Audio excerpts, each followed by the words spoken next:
was 8 years old with a furry animal.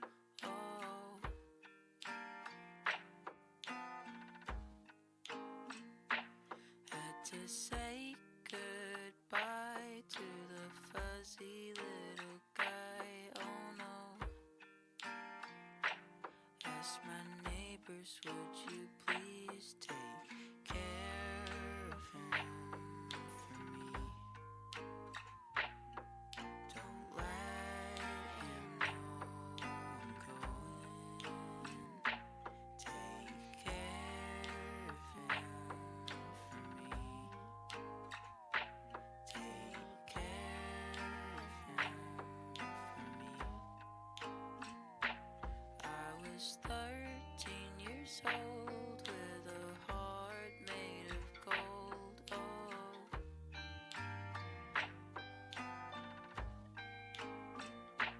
Tried to make some friends, almost killed myself instead. Oh no. They Sophie, said the hi. meds would take care of things. What's going on, honey?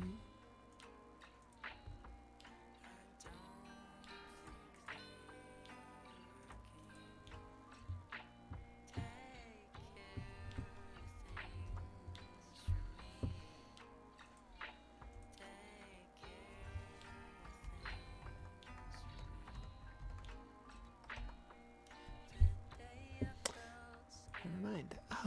Anyways, I'm gonna play more Devil May Cry. Because I don't have anything else to do.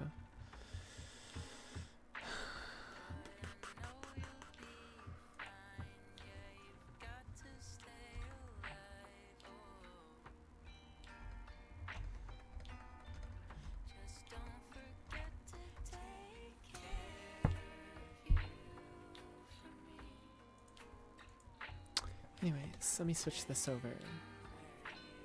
I forgot to put a notification in the Discord.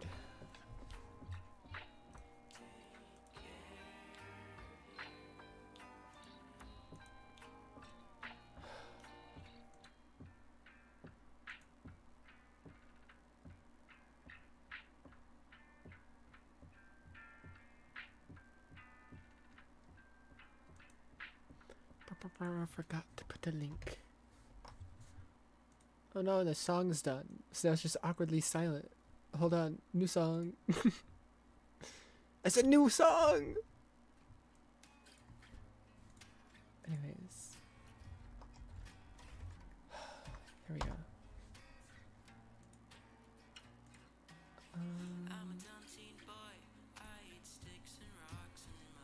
There we go. Crazy. Sorry, I'm going crazy. I didn't do any of the stuff I usually do before actually starting stream. What's my mic doing? Oh, I just made it worse. Oh, I'm stupid. Oh. I'm the fuck up.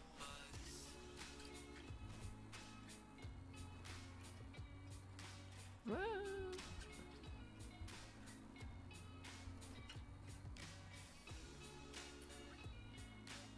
Dude. I'm going to crash out.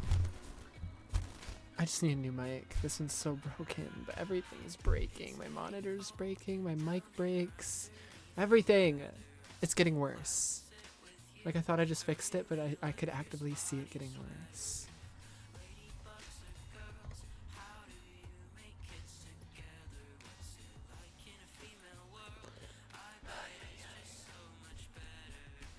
Anyways. Oh my god, I'm a mess. Where's my volume? Where's my volume mixer? Can you tell I haven't been streaming for days? I'm a fucking mess right now. Oh my god. Shut up. Anyways. Get out of here, Cave Town. Get out of here. I'm silly. I don't need Cave Town. Time for something very different. Very different vibe with this game. Very different music.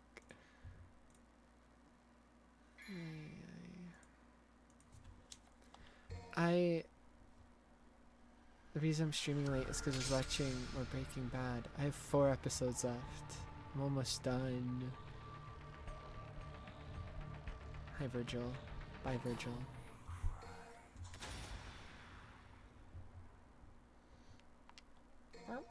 Only have a few missions left for Virgil. 16, 17, 18, 19, 20. But considering how long the missions are, that might actually be a while. Why does the camera feel weird? Feels like it's zoomed in more than usual. I think I'm going crazy.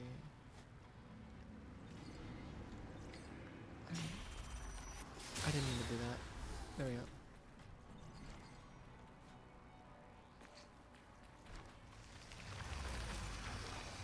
Okay. Gotta readjust.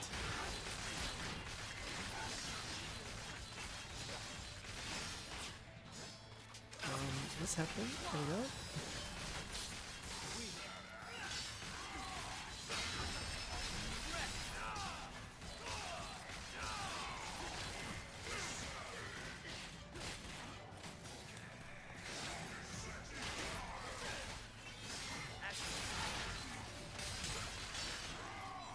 Whoa, what the heck was that?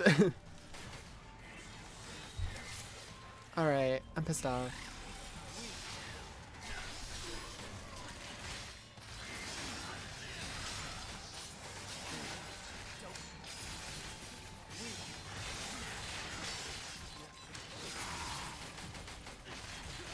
Oh my god, Virgil. Holy shit, hello Oram. Welcome in, welcome in.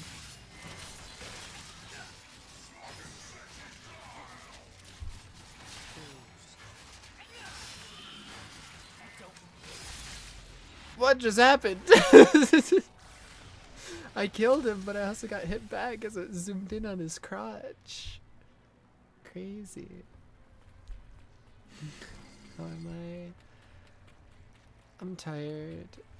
I watched more Breaking Bad, which is why I'm late, because I got distracted, because I'm literally on the final season, and so it's just like every episode leaves off on such a crazy cliffhanger. I got 4 episodes left, and it's like, oh my god. I had to like force myself to like stop watching it. 4, yeah. Because I was like, I could finish this today, but like, I want to stream. And if I wait any longer, I won't stream today, so I'll probably end up finishing it like tomorrow then at this rate. But yeah. Yeah. Season 4 finale goes so crazy. Yes, yes, yes, yes. Oh.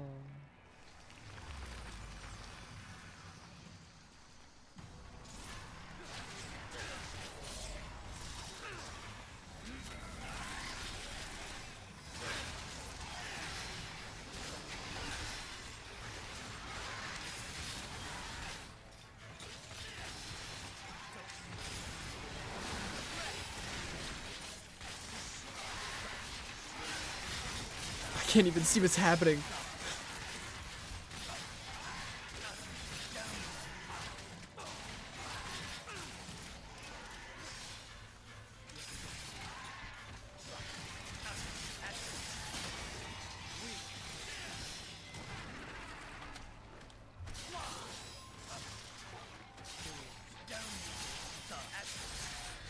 There we go. The Lily of the Valley thing before the reveal? No. No. I was just like, why is the gun pointing at the plant? I feel like this is important, but I don't know. And then like when they showed it again, that's when I remembered. I was like, oh, okay, that makes sense. But yeah, the episode I left off on, Jesse is justifiably crashing out right now and pouring gasoline all over the inside of Walter's house. Yeah, that's the episode I left off on.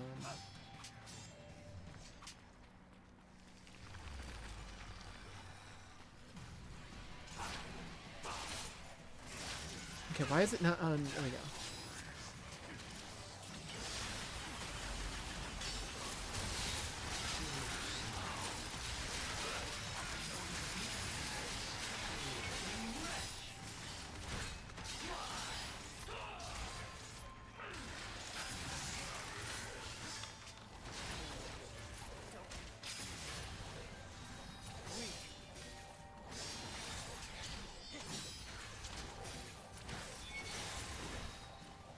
Dude, this guy fucking teleports like me, and he's an asshole.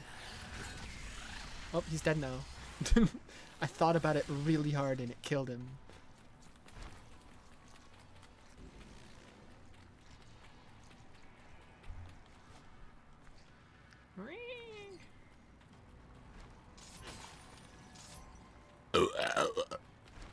Anyways.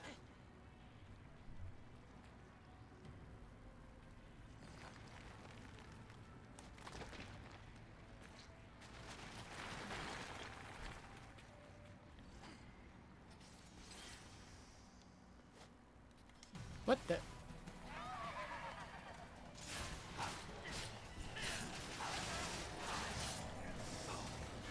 What the? You can't just go in the ground. That's cheating.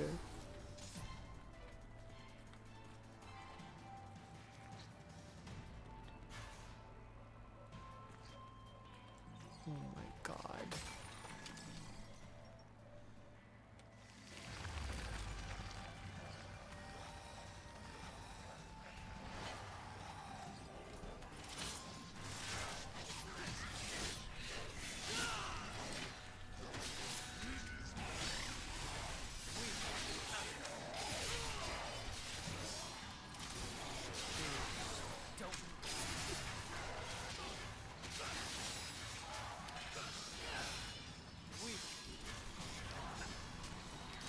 Dude, these like teleporting enemies actually just ruin everything.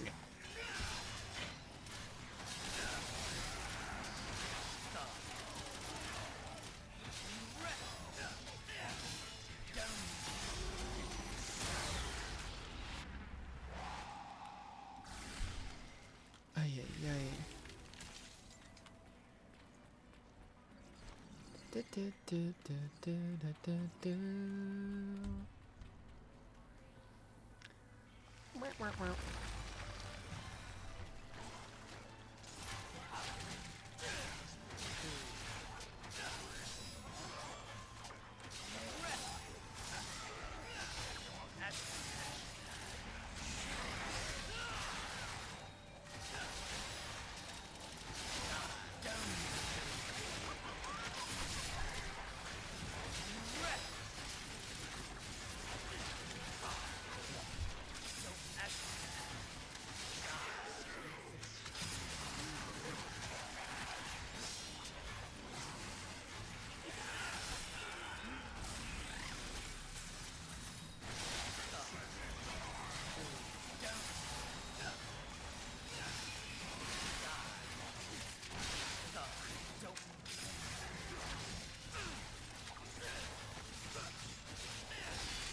Holy moly, smoking sexy style.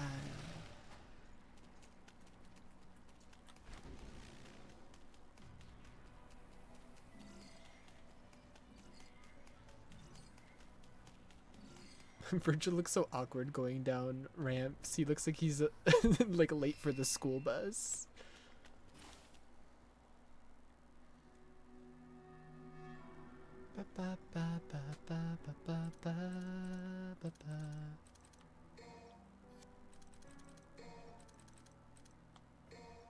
My worst fear is a kid.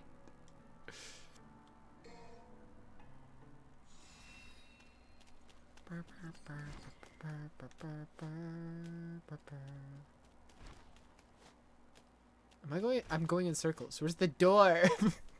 Help. Oh, butthole. I forgot. Hello.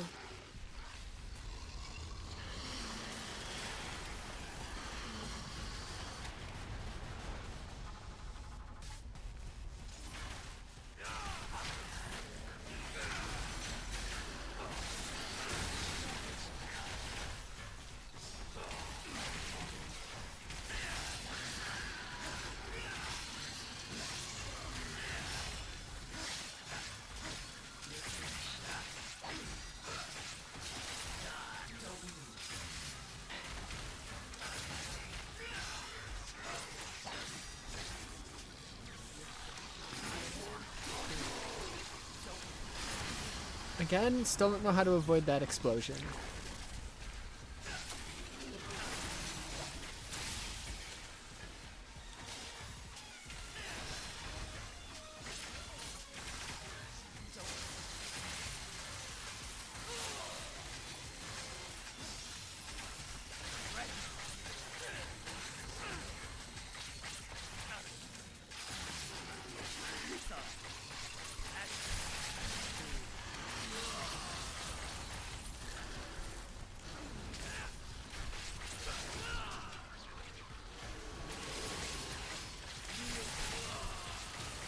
What is happening to me?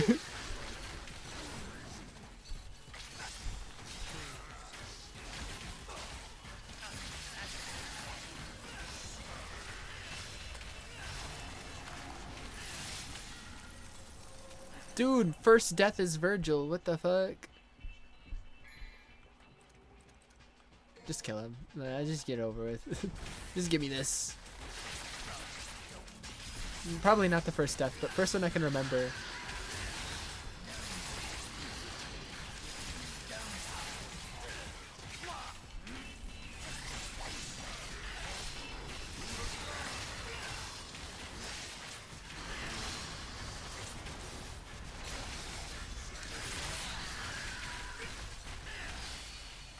Ay, ay, ay. Stupid doggy.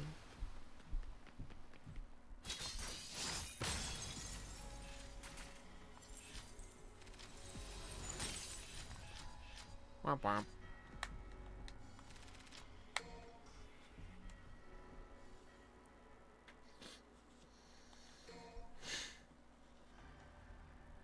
Mission start. Oh god. Everything's breaking. Oh god.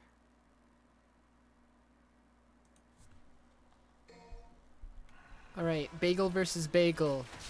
Get him, bagel. Whoa, why'd you do that?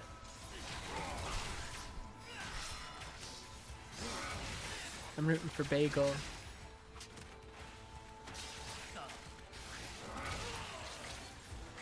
I'm getting kicked and I'm on... stop!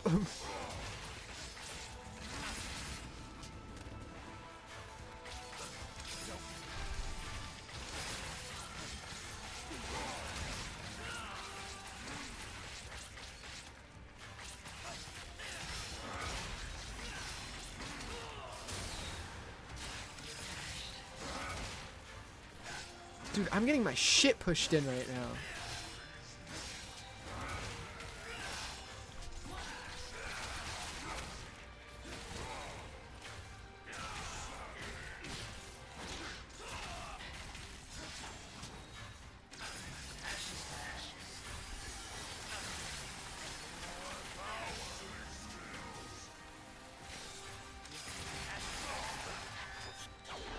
Oh my god, dude.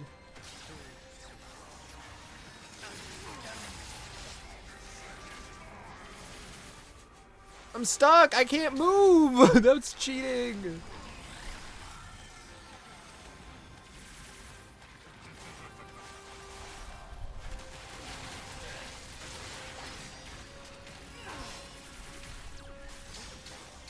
I just got raped by Virgil.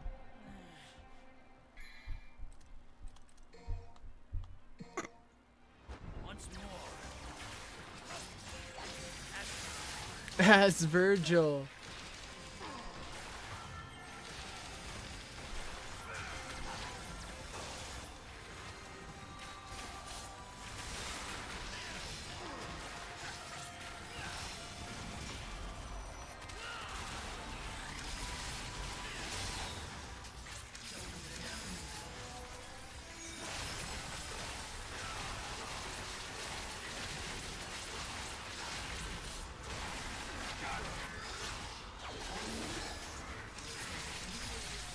There we go. First half of that fight did not go well.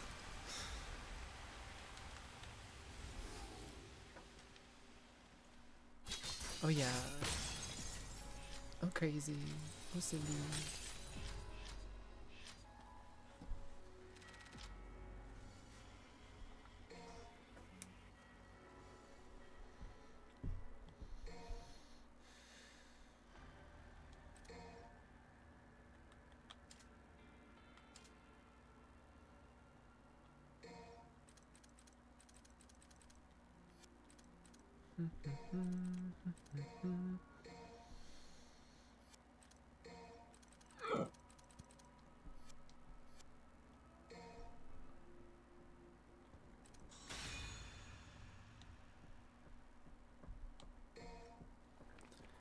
Ba, ba, ba, ba, ba, ba, ba, ba.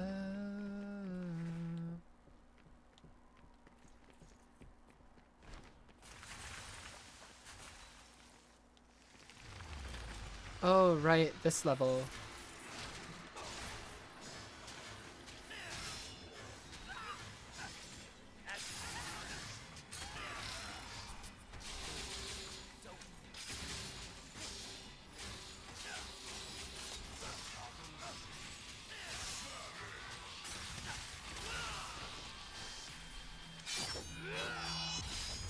Kill him with the other bird. Get that guy.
Holy moly!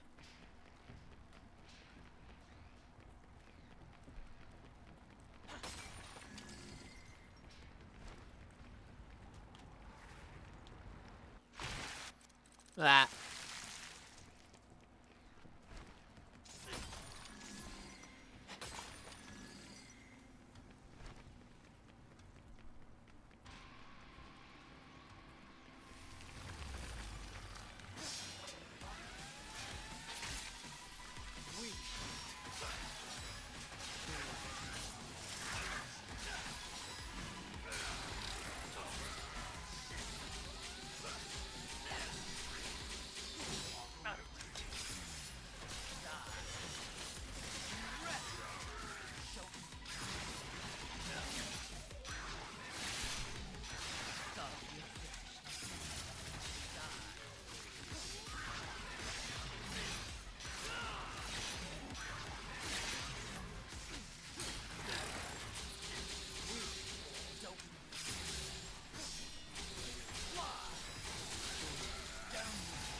What the heck, man?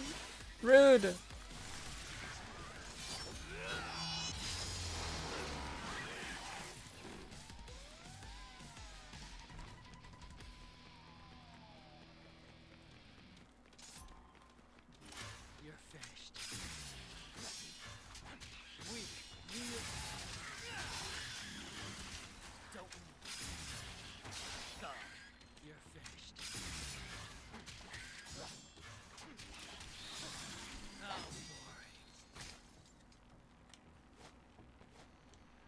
Let me up.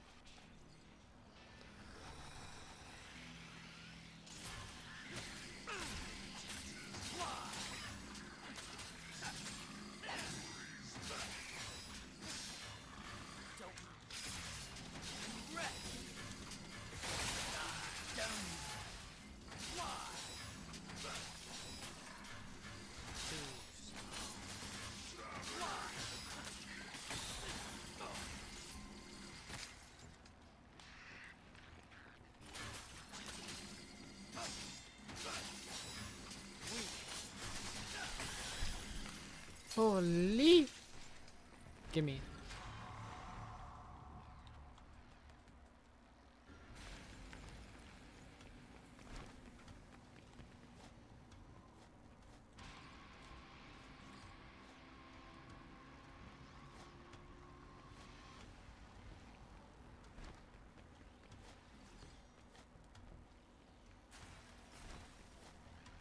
Ah! I can't make that jump.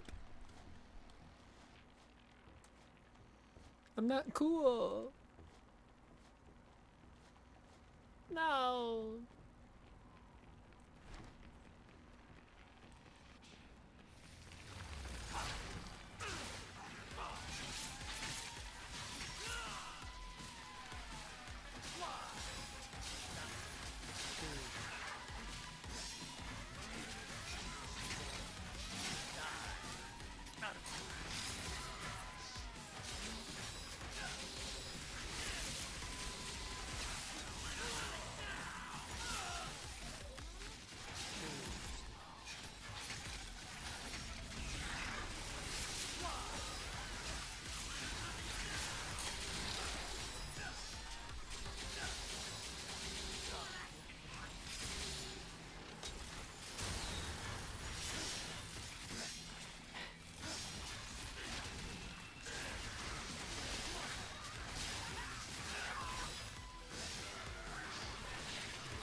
Oh my goodness, cowards.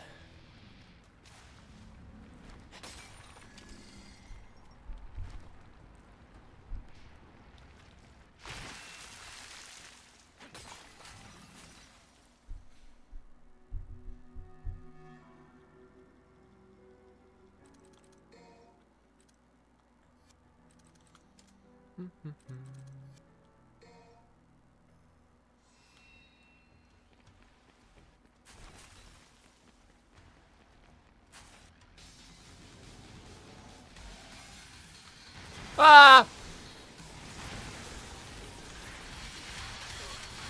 Dude, I can't do shit! What the fuck was that?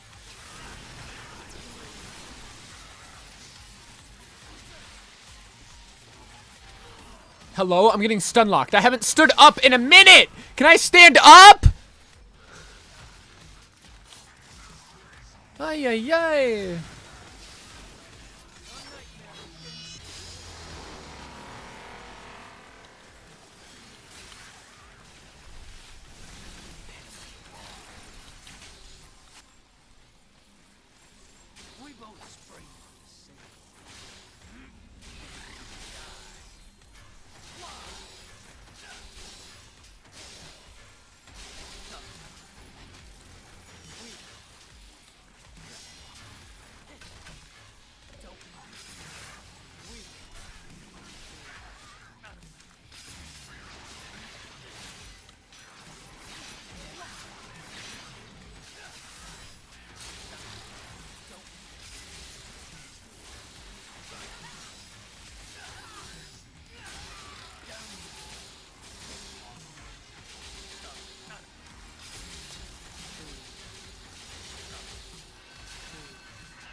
Dude, that move is actually bullshit. You just get stun locked forever.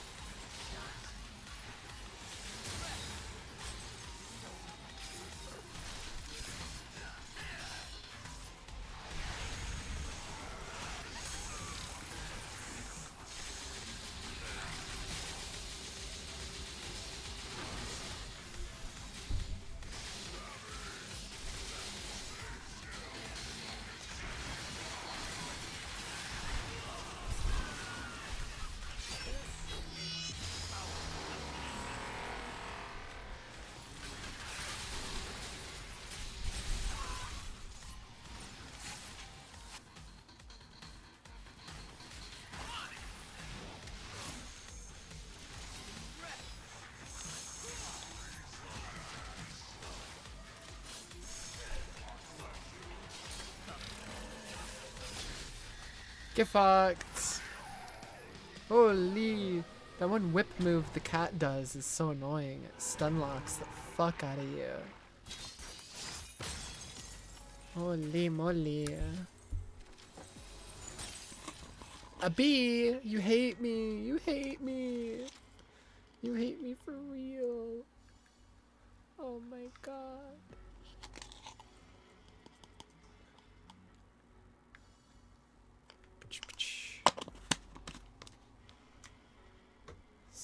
getting myself caffeine because brain needs it. B for bagel, so true.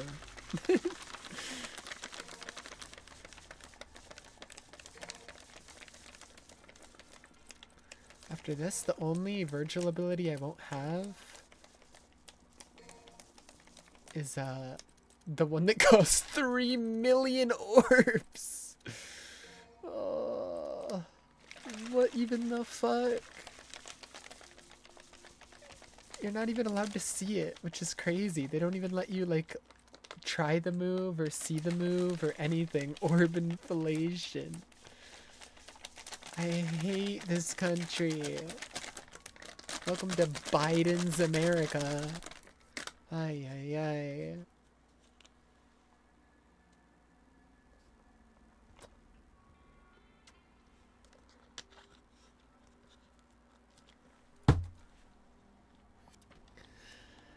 Oh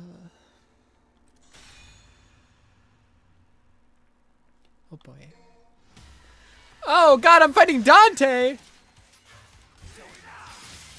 I guess that makes sense. It's the other way around.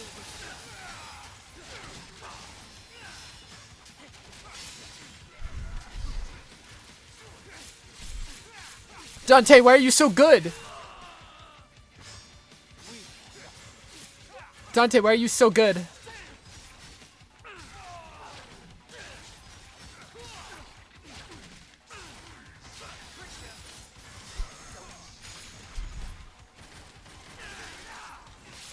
Dante, why are you so good?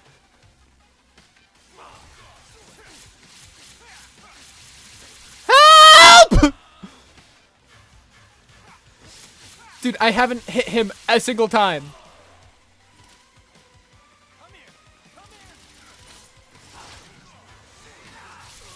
I hit him once and then he immediately does that move again. That move is fucked up, Dante. Dante!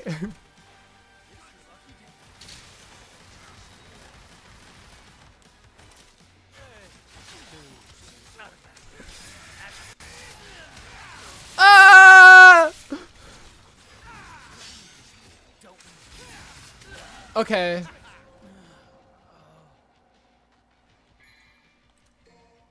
Let's try again. From the beginning.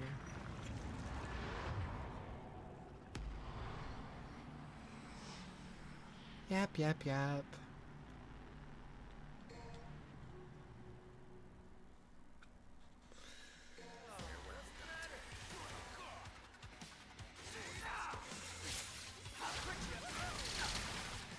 Dude, that's not even fair. Dude, that's not fair!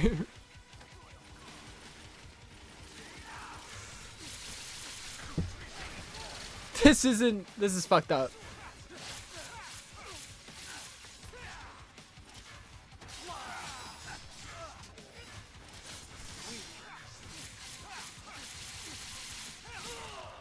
Like, he's always right in my face. I can't do anything. I can't do anything! Okay, so I do any move. He immediately swings his sword, ignores the fact I'm hitting him, and then stun locks me. So it's just like, what the fuck do I do? What?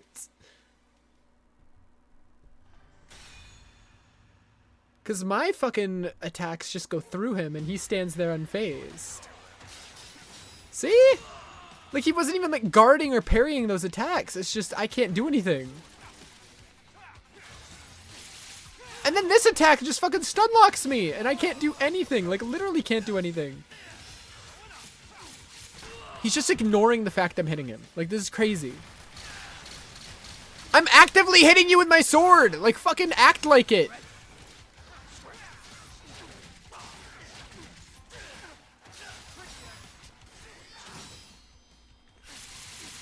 Like, what? What?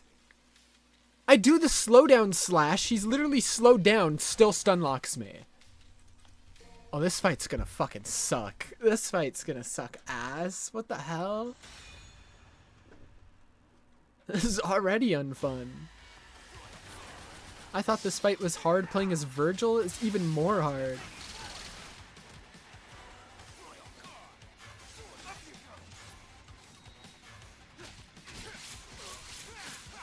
Like, if he hits me one time, he gets to stun lock me and then hit me 20 more times.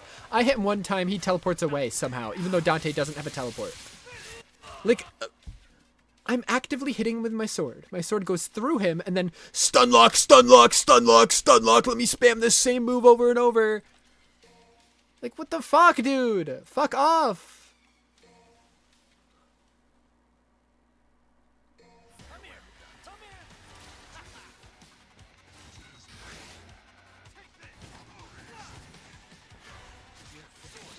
See, he just ignores everything. He just ignores the fact I'm hitting him.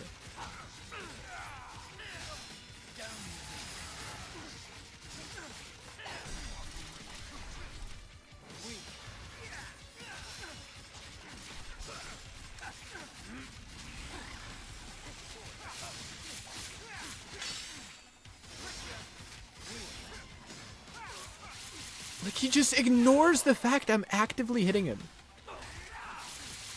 Hello? Hello? My attacks just go through him. He just ignores them. He doesn't need to parry them. He doesn't need to guard them. He doesn't need to do anything. They just go through him. My dodge also just isn't fucking working. Hello? You're not even parrying or anything. He just tanks them. Like, he just goes through my hits and then stun locks me with every single one of his. I basically have to do a 0 hit, and he can take all the hits, and it does nothing to him. This is awesome. This is awesome. This is awful. Like, this is not fun. Jesus Christ.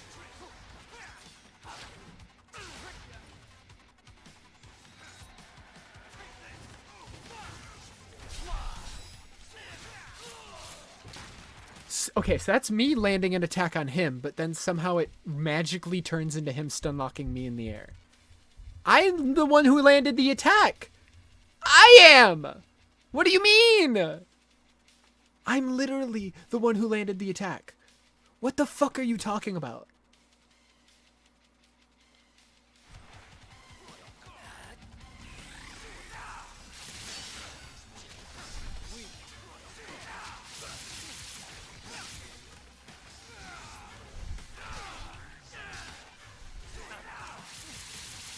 And then he can just spam that move as much as he wants, and it just chunks my entire health bar.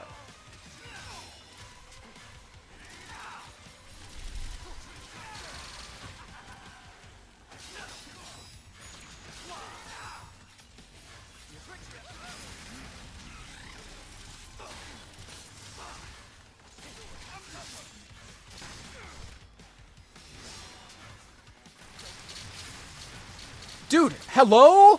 Do you take hits? Like, genuinely. Can you hit Dante? Is it possible? Because, like, at this point, he's just teleporting. What? I'm actively hitting him. You can see my fucking sword spinning around me, going through his body. 0 damage, 0 damage, 0, 0, 0, 0, 0, 0, 0. Then he teleports, and then stun locks me. Like, he just stands there. My sword goes through him as if, like, it's not even touching him. And then he can just stun lock me whenever the fuck he feels like. I just launched him into the air, and that somehow turned it into his attack. I launch him into the air. Instead of me being able to hit him, he then comes down as a fucking tornado with bullets. Why does he get to turn my attacks into his attacks? Case in point, I just hit him, and then immediately somehow I'm getting stun locked. I'm the one who hit him!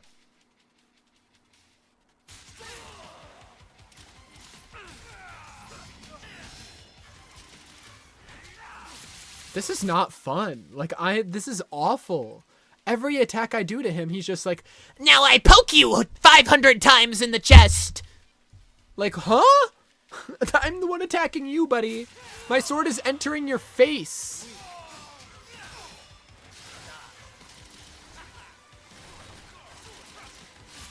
Huh? I wasn't even in front of... I'm to the side of him. He swings his sword, misses. It then teleports the attack into me and turns him 90 degrees so it looks like he's attacking me.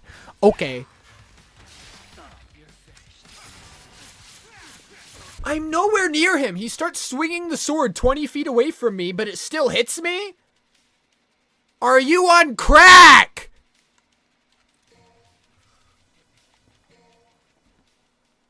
This fight's just infuriating.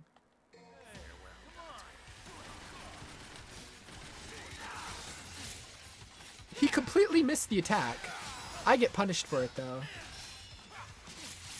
Why did I didn't press... Okay, so the teleport button is circle. I didn't press circle. My finger was pressing X, which is the dodge button.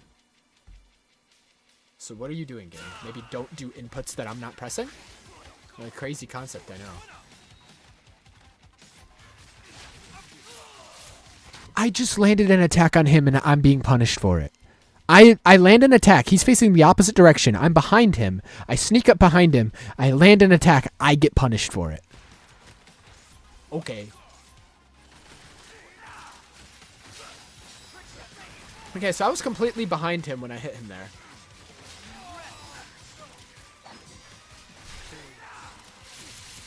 Care to explain the technical reason why he was just able to escape my attack?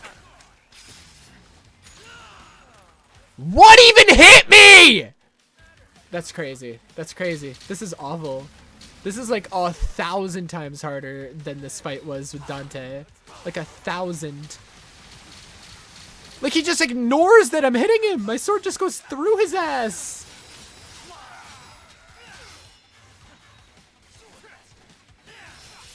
Oh my god. That move right there is so annoying.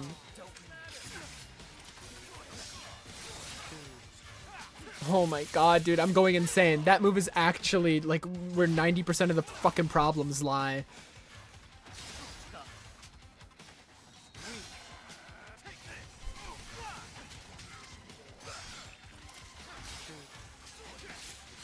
Oh my god!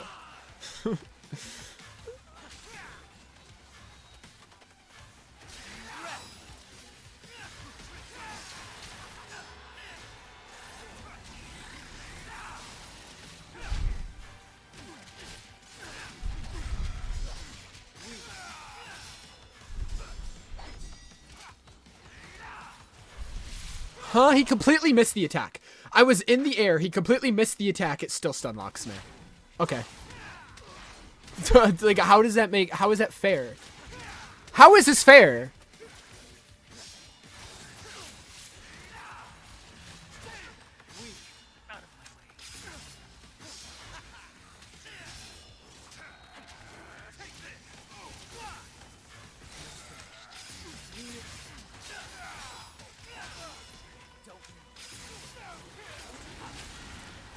Oh my god. I'm going insane.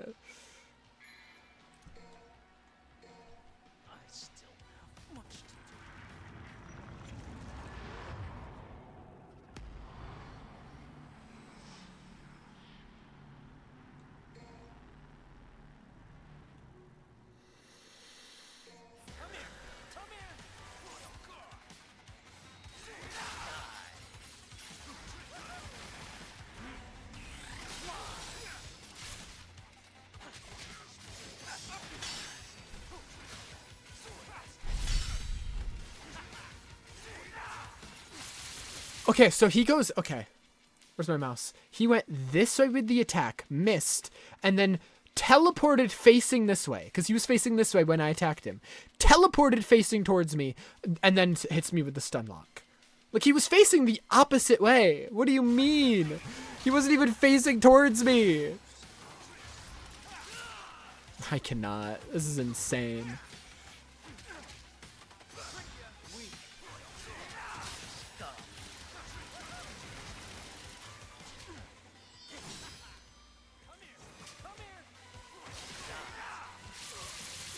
And then I dodge away from that attack because he misses with no, why do you unpause? I set down my controller.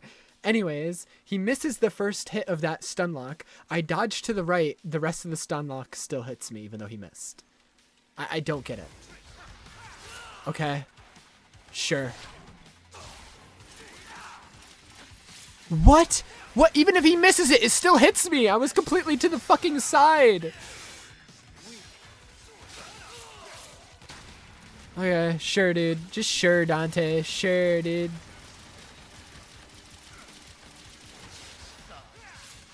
Just sure.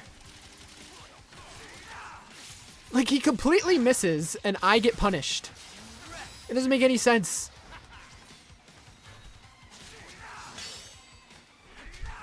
Like, I don't get it! I'm the one hitting him! I see my sword entering his fucking skull! I'm losing my mind. I'm losing my mind. I'm watching my attacks connect, and they just do nothing.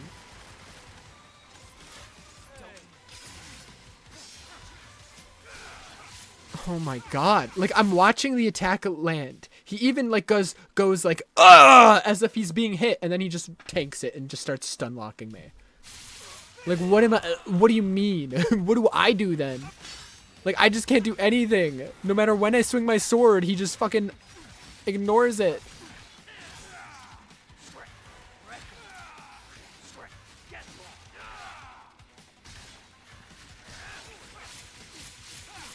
And then he hits me one time. Doesn't even need to directly hit me. He can, like, touch me with, like, the thought of hitting me. And then he gets to hit me with, like, 30 more hits. Like, Jesus Christ.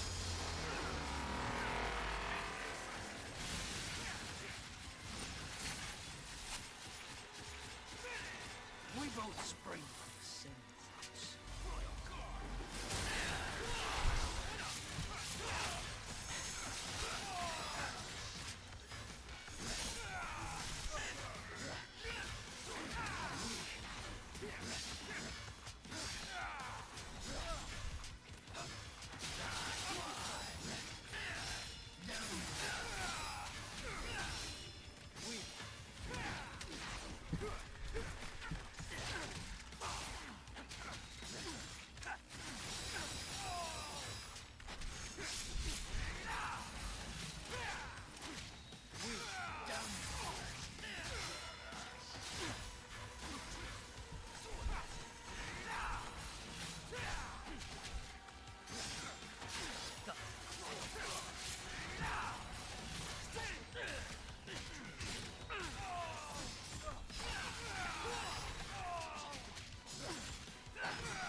He's gonna kill me now that he's in Devil Trigger, you fucking ass!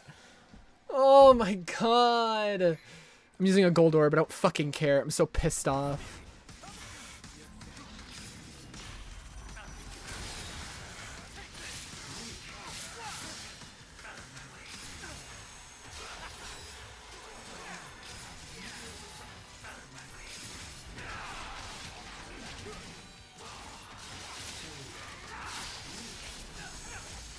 You fucking asshole. A bee? Whatever. I don't care. Jesus Christ, my head. Oh my god. Screw you, Dante. Nero is my son. Nero is my son. You can't remember through that thick skull of yours? Ah, but that was a long time ago. That was a long time ago. It was a long time ago I had sex. As much as I Ay, love ay, that ay. story, I think it's about time we ended this.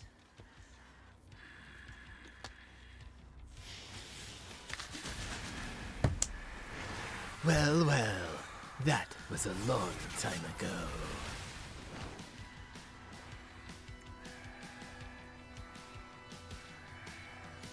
Nero, get in here with your anime boy, Devil Trigger. Is there a little gray square? Oh, there is, yeah. Just ignore it for now. I'm in a fight. Is he super OP mode now?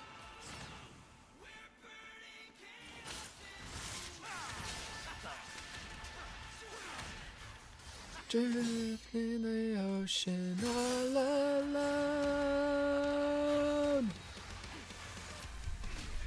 Cause I won't surrender. Why do you have a laser? Who gave you that? Why are you God? It's a ember. We fight through fire and ice forever. The souls once lost and now they remember.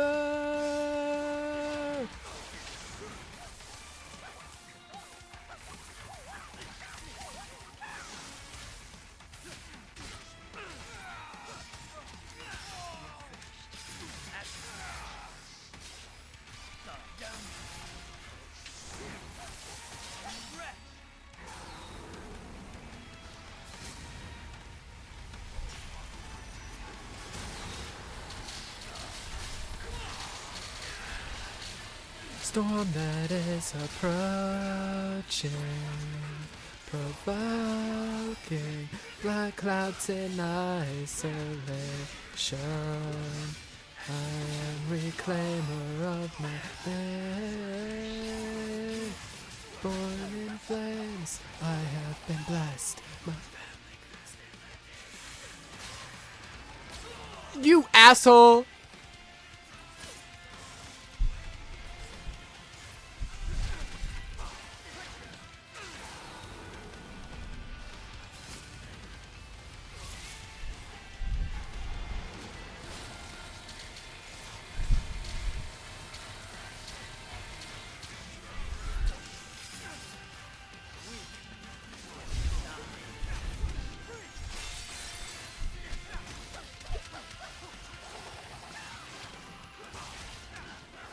Oh my god, oh, my health! No! Oh, let me restart. Let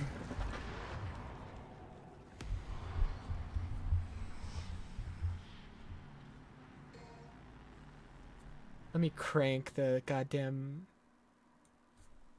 audio for this. Also,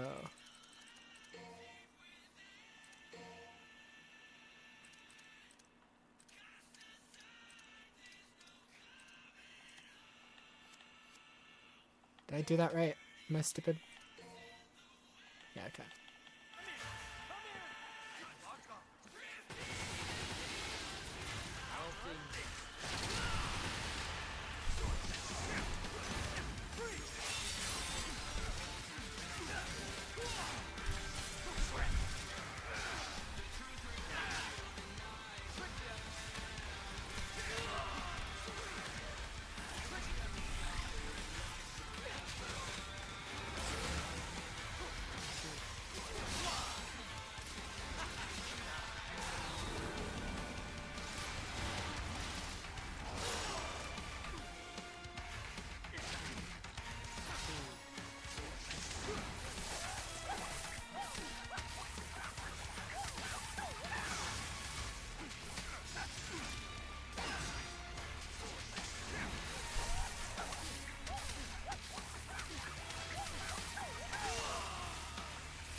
I can't hit him, dude!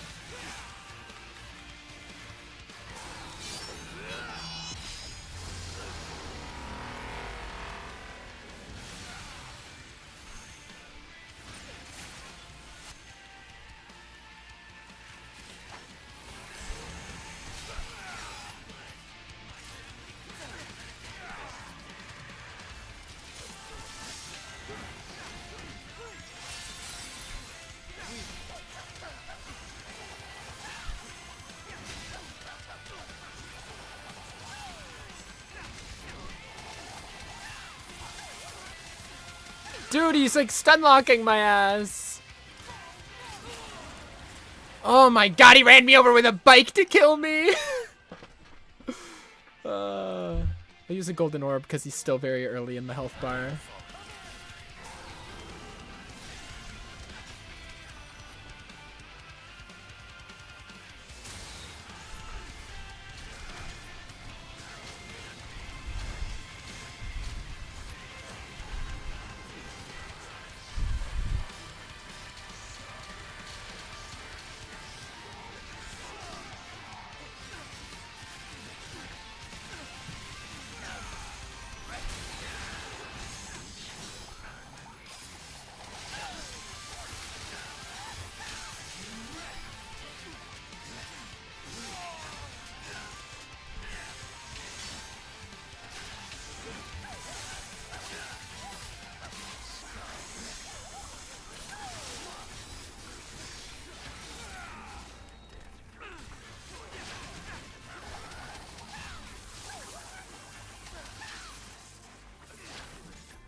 Let's go! Holy shit! That's so fucking sick. Oh my god. Adios.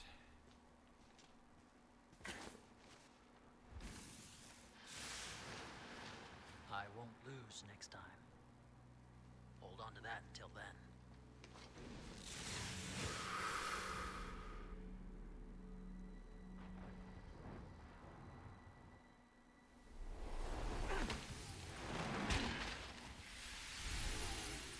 Wow, this thing got real big. You trying to compensate for something? Yes, your incompetence. That's crazy. By the way, how'd it feel catching up with your kid? There's no need for us to catch up.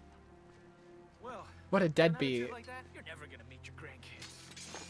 That's enough. I don't want to hear it. Now, don't get in my way.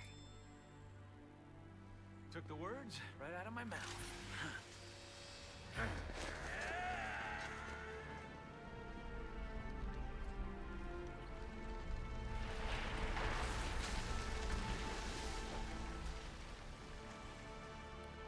Thus brothers joined to face the tree, but time rekindles rivalry.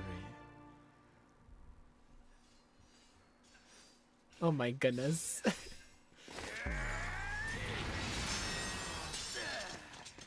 it. Time to die!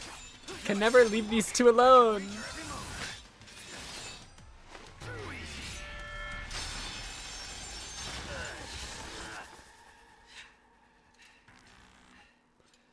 Can never leave these two fuckers alone, I swear to God. I'm up one. When did you learn to count? We're even. Come on. You know I was always better with something. What? And then.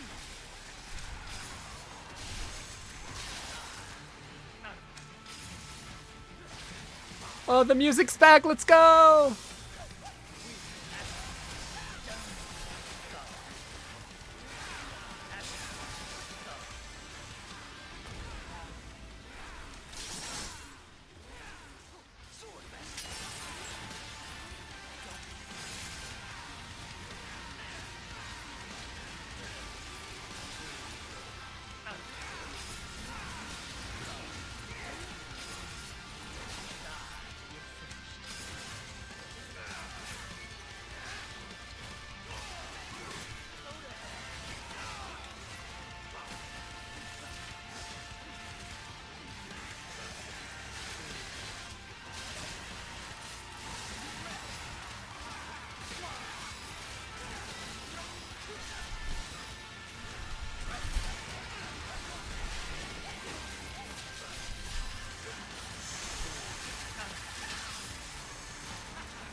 The way the music gets quiet for that move, yeah, it's so sick.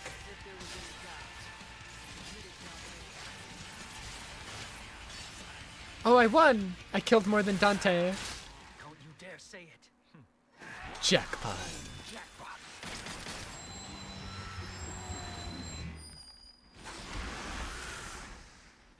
Should've just joined him in saying it, Virgil. Come on. I have no recollection. You literally said it in Devil May Cry 3. Jog your memory. A little Virgil. Crying in the corner. Because mommy got mad. He's so sick. I seem to recall you crying every time Father raised his voice. they feel if they saw us now? What does it matter? We're still here, aren't we? Yeah, you're probably right.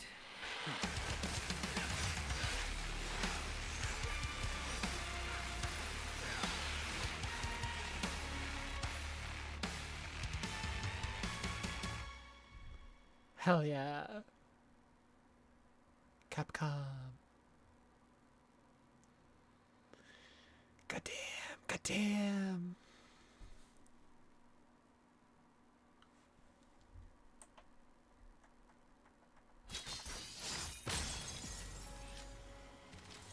Sibling rivalry. An A. Anyways, let me get rid of that square. Sorry. Well, that was worth going through it again, just for like those final fights. Like, holy shit. Oh, this is sick.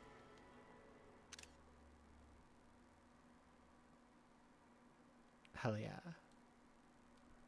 Screenshot it again, just in case. Those final fights with Bury the Light playing in the background. Oh my goodness. Oh my goodness.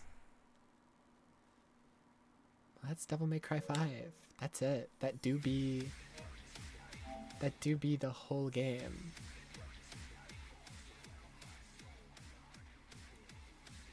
Hooray! Just in time for Night Rain in like 5 days. Whatever. Yeah, right there. There it is. Hooray, hooray, hooray.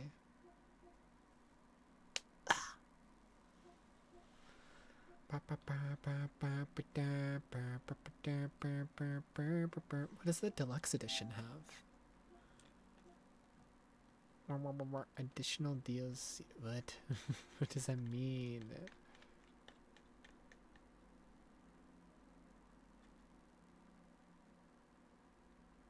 There's more characters and bosses in the deluxe edition? I'm so confused.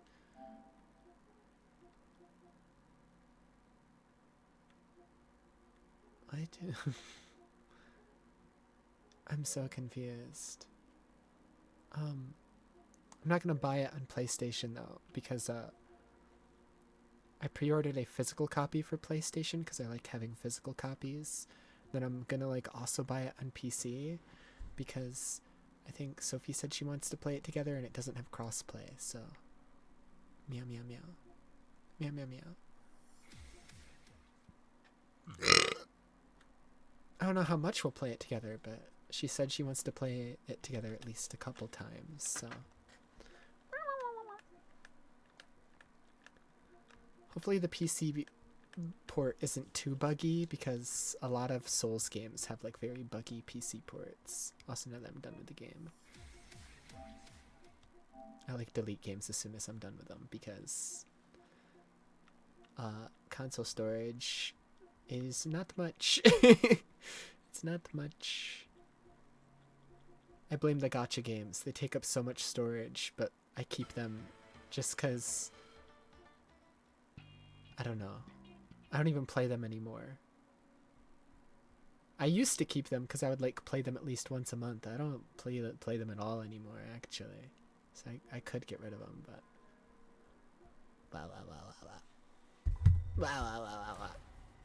I used to play at least like the monthly updates for like a day or two, but I don't even do that anymore. I don't even do that. Well, now what? Why am I tiny? Oh, from when we did Persona 5. Go back. Reset. No tiny. There we go. Let me turn off my PlayStation. Get out of here.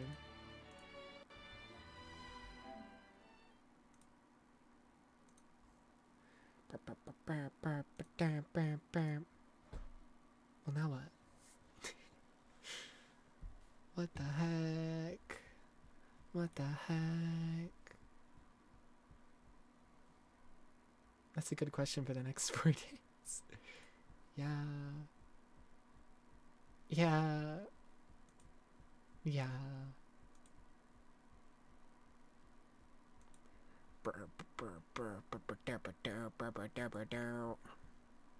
Gotta let it out, gotta let it out. Move fast, baby, don't be slow. Step aside, we have time to go.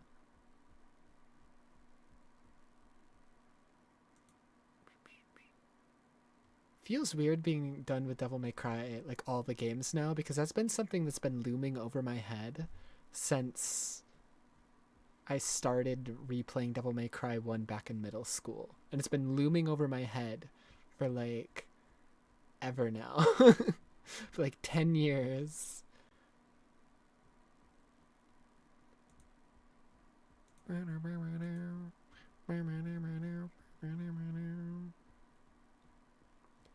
Move fast, baby, don't be slow. Step aside, we have time to go.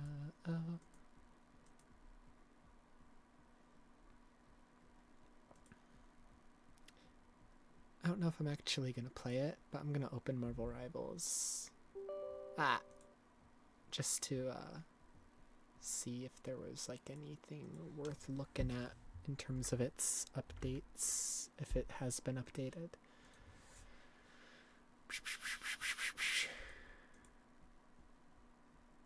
Probably not, though. It's probably nothing. It's probably in the exact same state it was before.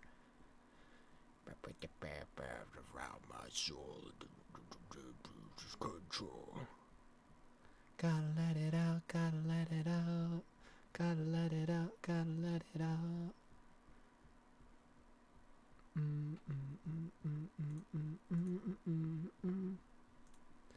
I can't seem to control all this rage that's inside me. Oh.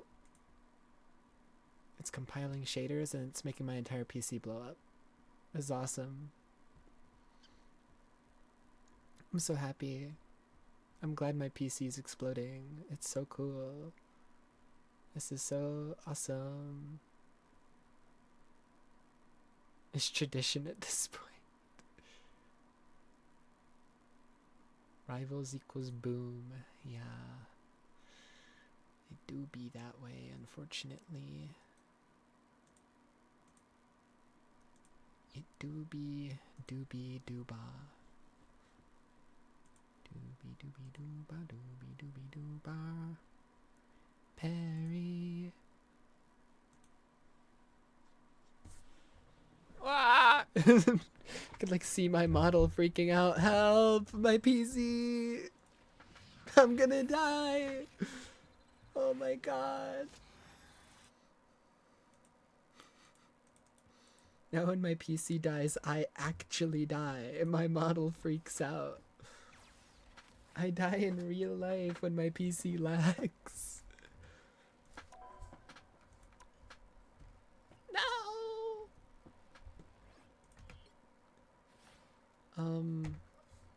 Ooh, yay, another red dress for Scarlet Witch. Free costume. Complete 3 oh yeah, these things. I saw a lot of people complaining about these. Apparently they only work below gold rank though, so it's really not a big deal. People were complaining for no reason. It's like, ooh, people will be able to rank up easier up to gold rank. Ooh, wow, that's definitely gonna like impact anything at all. Wow. That's crazy. What's this? Huh? Gala attractions? Gala gifts? What? Oh, the Wolverine skin is the... Okay. I don't care, but like... I'll still do these, I guess? Island attractions. Claim. Wow. 15 matches. 100 enemies. Wow.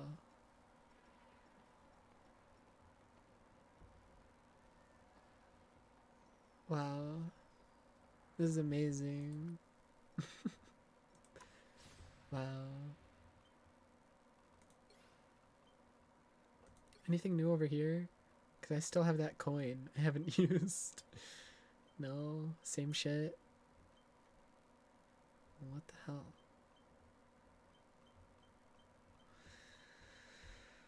What the helly? This is gonna give me another coin that I'm not gonna use. What the helly? Ah! I just wanted to clear the notification. I don't care. Get these notifications out of here. Stop. Stop. How do I get rid of them? Oh my god.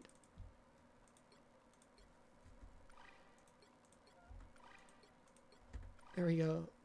Oh, there's more. No.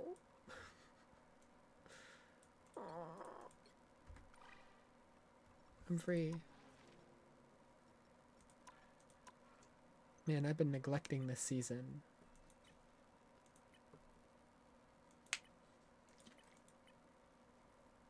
I truly have been. There's still 46 days though, so I think I'm fine. I think I'll be alright.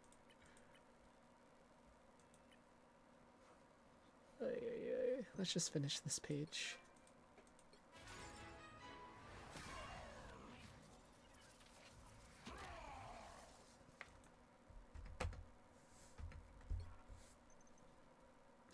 This.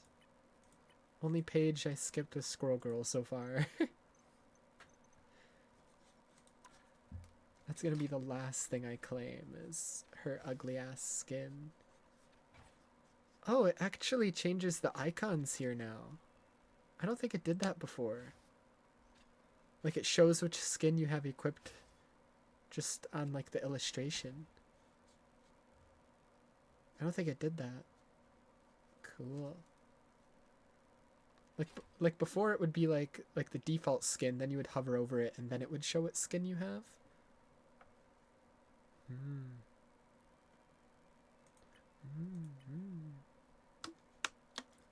have a skin for every healer. Let's go.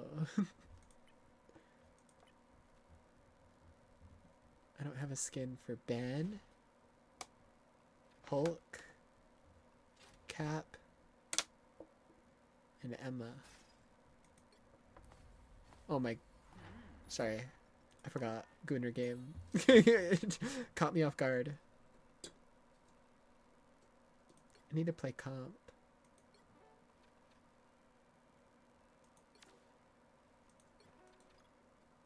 How could you forget? I'm trying to, like... It looks like it might just be, like, the classic X-Men colors from, like, the little bit of the shoulder you can see. Because that looks like a little bit of blue and yellow. But, like, she never wears anything other than white in the comics. So that's a little weird. Little weird.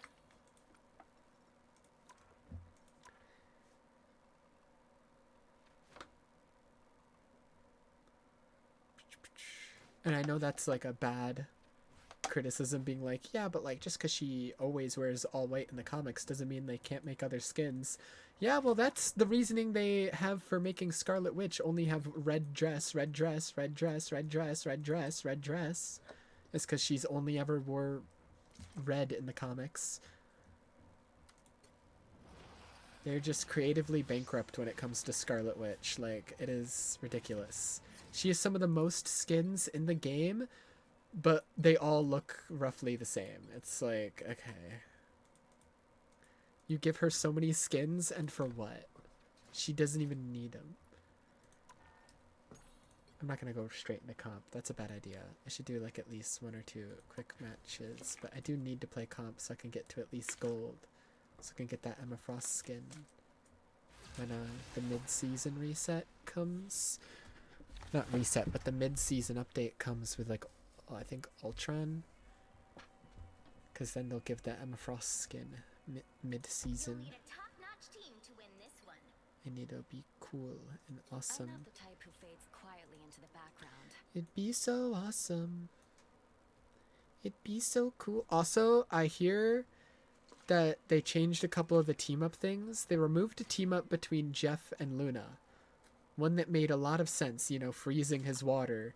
And instead gave Jeff a super OP team up with Storm, where her already super OP tornado ult, he can now jump inside her tornado ult, and it becomes a Sharknado, and he can eat people while the tornado's going on.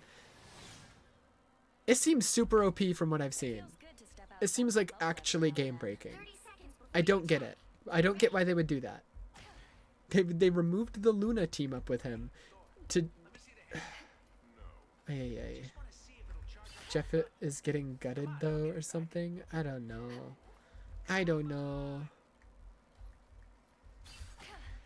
I just saw that they gave him that super crazy team up and it looks OP from what I've seen. And I don't like that. It makes me sad and angry.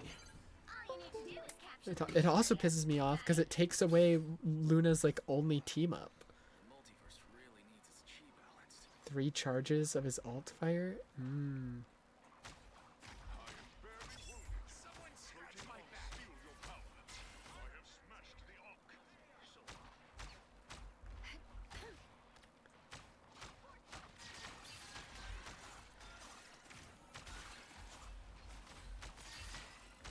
My thing is, it's like...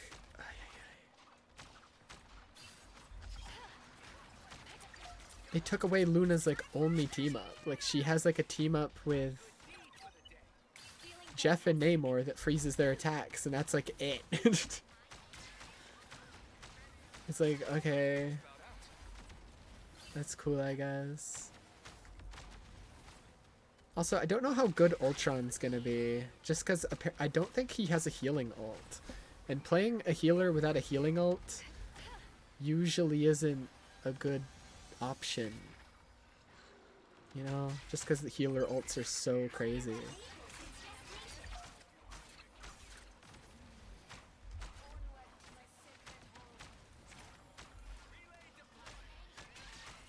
Like Rocket's an exception just because he has like that one revive thing, so it's just like that kind of makes up for the fact that he doesn't have a healing ult.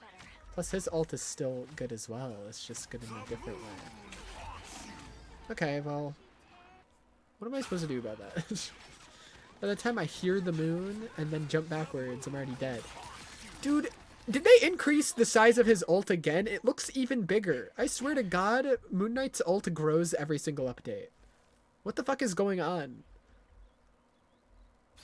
It looks even bigger. It used to be like the size of this doorway here.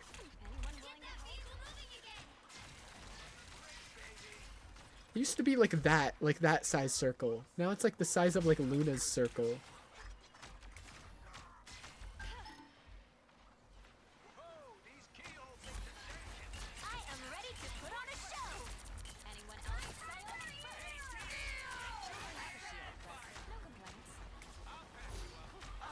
complaints. Oh my god, every ult in the game is happening right now.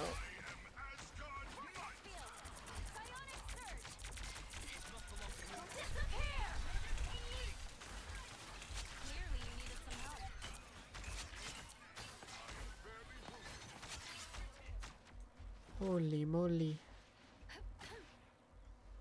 Vortex field. You're halfway there. Keep going. I'm also like not paying attention to the game at all. I'm playing so poorly.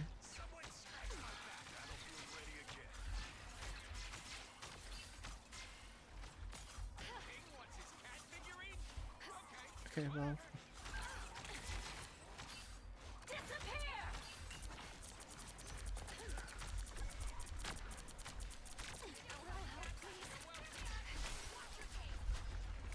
Hello? We are undefeatable. Okay. I don't know where my entire team went. We were all there. I get frozen for 2 seconds. All of a sudden, Thor's the only one there. The rest of the team is gone.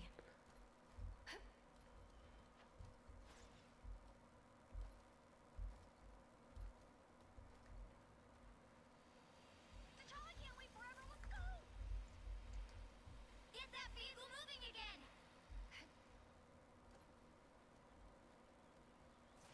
You gotta aim it now? You have to aim Rocket's heels now? That's so stupid. Hello? Guys?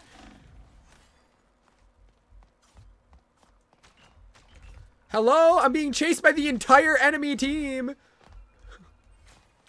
How? How? Genuinely, how did you know I was there?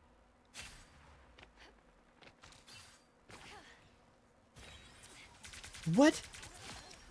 I'm even more confused. What is happening? Ay, ay, ay. Guys, why are we just hanging out back here? What are we doing? Guys! Oh my god. Where are you going? Hell, where's my team? Why are you...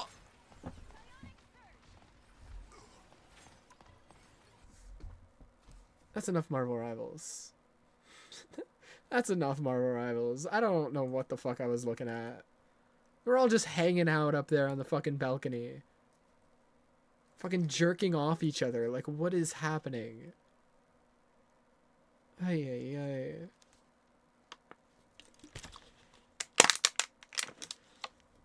Balance post. Let me see how bad this is, because I hear that a lot of characters actually got nerfed. I opened it up, immediately the first two characters I see are nerfs, so that's cool. Wow.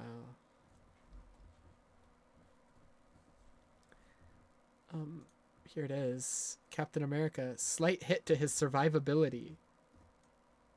He's already the worst tank.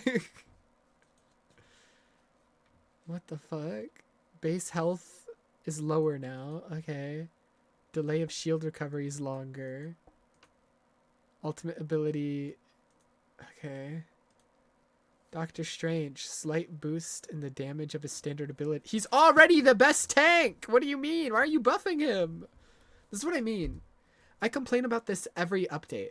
Every single one. Hold on, let me make one where I can zoom in.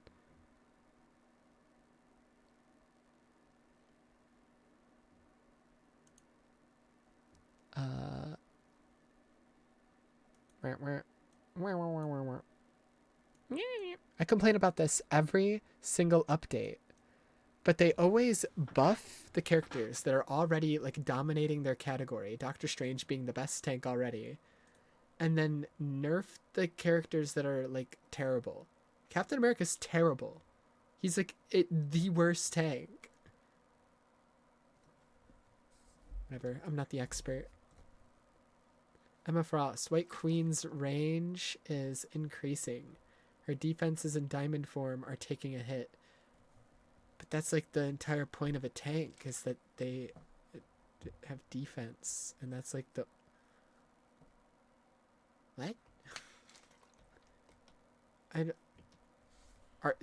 Are they trying to turn her into a DPS character? They're like, okay, we're increasing her range, but less defenses. It's like, okay, that's the opposite of what a tank should be. What do you mean? Range of telepathic pulse. You did not need to do that. Decrease the shield value. Why? That's like, that's the whole role of a tank, is shielding and... Increase the cooldown of Carbon Crush. Decrease the hit damage of Crystal Kick. Decrease the extra... Okay. So she has longer range now, but literally everything else got nerfed. Like, this is bad. She's just gonna be bad now. Ooh, she has longer range. Wow. Wow, crazy. He's still Groot, but with less damage. Dude, it's almost nothing but nerfs except for Doctor Strange for some reason. Remove the range damage fall off. I didn't even recognize that. That's crazy. They buffed the best tank and then are nerfing the rest of the tanks. Why? What? What? What? Magneto will receive a slight boost. Okay, Magneto, the second best tank, the second most used tank, gets buffed. I need to like. I don't understand what goes on in the minds of the Marvel Rivals devs. It's every update. Oh, these characters are really good and used all the time. Let's buff them. Oh, these characters are never used or like could use a little bit of help. Let's nerf them all. Okay. Oh my goodness. Give me a second.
Alright, I'm back.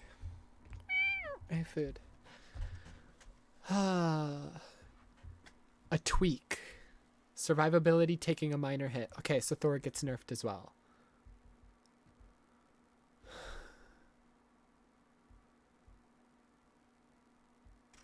Oh my god.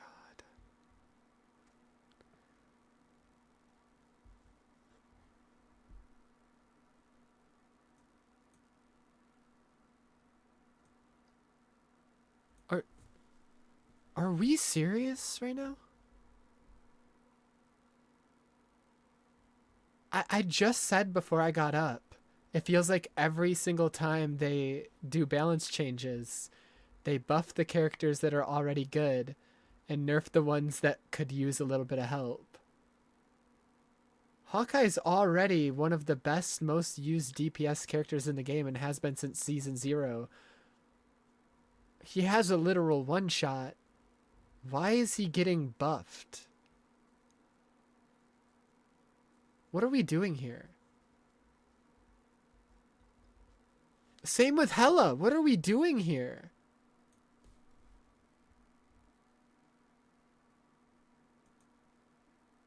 Okay, Johnny definitely needed to be nerfed a little bit. That's fair.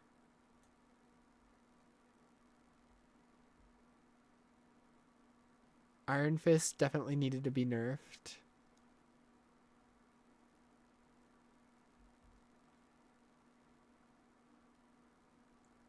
They removed the Gamma Overdrive. That's crazy. Instead of just balancing the team up to make it do less damage, they just removed it. Okay. Sure. His... What? What? Okay, this feels backwards. His defenses are sinking. But his little annoying fucking spawn tentacle octopus things are stronger now. And his ultimate is bigger. Why? What is their obsession with taking these like one-shot ultimates that like are a giant circle that can be placed from like 50 feet away in complete safety where the user of the ultimate isn't in danger at all and they can just freely one-shot the entire back line and kill the healers for free? What is up with them taking these ultimates and making them bigger? Why? Why? Just why? They did that shit with fucking Moon Knight every single update. I'm scared to look at the Moon Knight shit. I swear to God, if they made his ult bigger again for like the 6th update in a row. Slight dip to her burst damage and survivability. Hey, no feelings on that. Squirrel Girl's getting some love. Why? Shorter cooldowns. What? She literally has an ability that allows her to bypass cooldowns. She doesn't need shorter cooldowns. One of her abilities is literally to bypass her cooldowns. What? A boost to his mid to long range. You don't need to buff the fucking Punisher, the easiest to use character in the entire game. What are you talking about? Oh my god. Okay, no Moon Knight changes. He needed to be nerfed, but whatever. Strategist Jeff. Oh no. Oh no. Jeff. No. There's so much. Oh, that's a lot of words. New effect to Joyful Splash. Now deals damage to enemies. Can heal allies through other allies and enemies. Damage fall off. Starts Aqua Burst to a charge ability. 3 charges.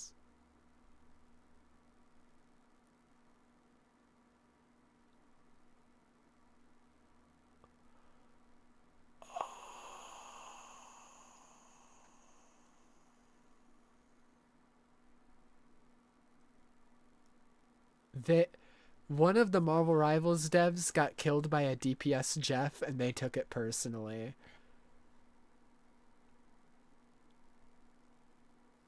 Energy cap? You can't just stay underground now? There's a limit to how much you can stay underground as Jeff now. Dude, Jeff is useless. He can't DPS anymore. He can't go underground and run away. He's useless.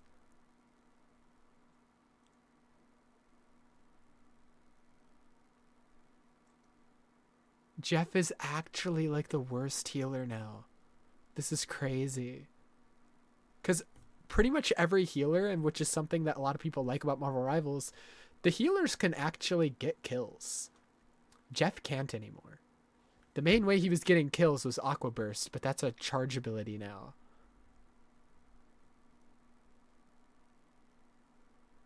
And he can't even run away anymore. Because there's a limit.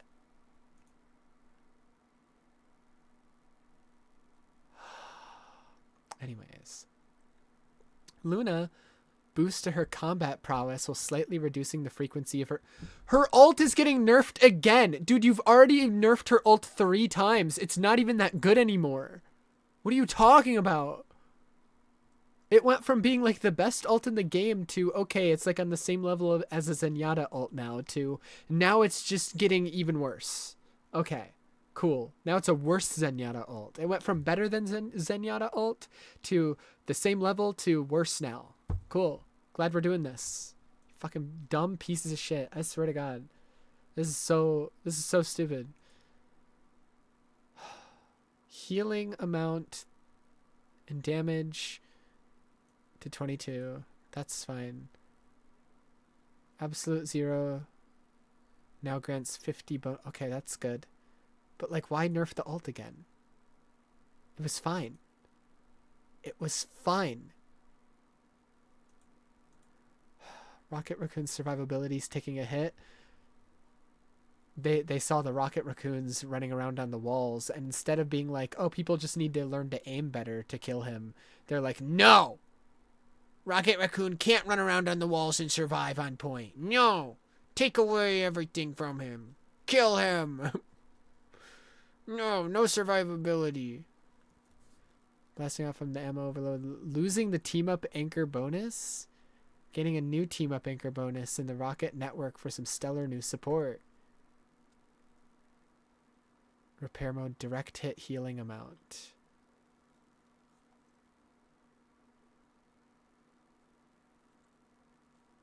Wait, what? He's getting a new team-up for some stellar new support, but this is a nerf. It went from 55 to 50. What do you mean? Why do you word it like that? They worded it as if like his new team up was a good thing. This is bad. What are you talking about? Am I crazy? Am I misremembering what this is? But like healing him out from 55 to 50 seems bad. What? Luna Snow's new one is with Hawkeye. What does it do for Luna? 15% increase to healing effects. Okay. What does it do for Hawkeye? Ice arrow. Yeah, that definitely makes way more sense than, you know, just freezing the water with Jeff. Nope. This makes way more sense. Definitely. Yep.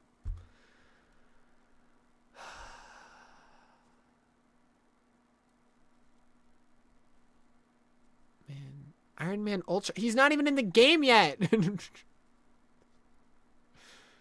Oh my god. I'm guessing none of these changes are in effect yet then? Unless they are? But like if they are, then that sucks for Iron Man players because they have to wait for their new team up. Their current team up was removed and now they have to wait for their new one? That sucks.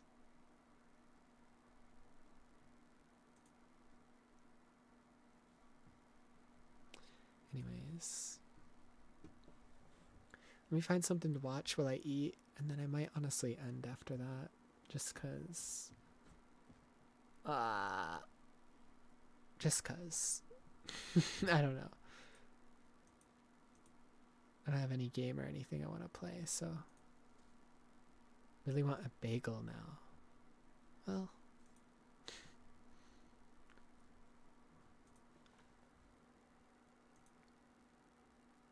Gotta finish Breaking Bad. That might not be tonight. That might be tomorrow.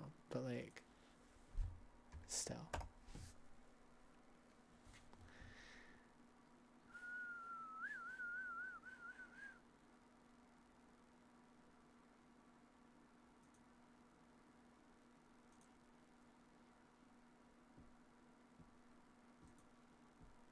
Oh yeah.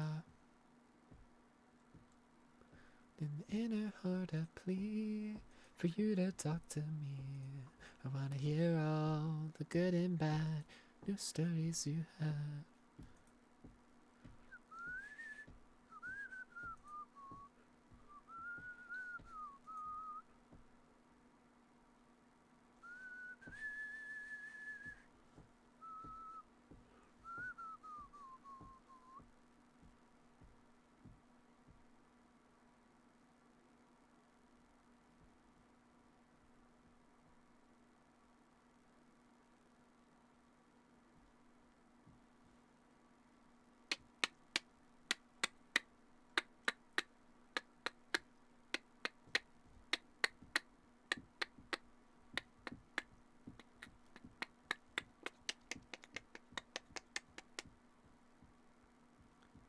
How long was Hassan banned for?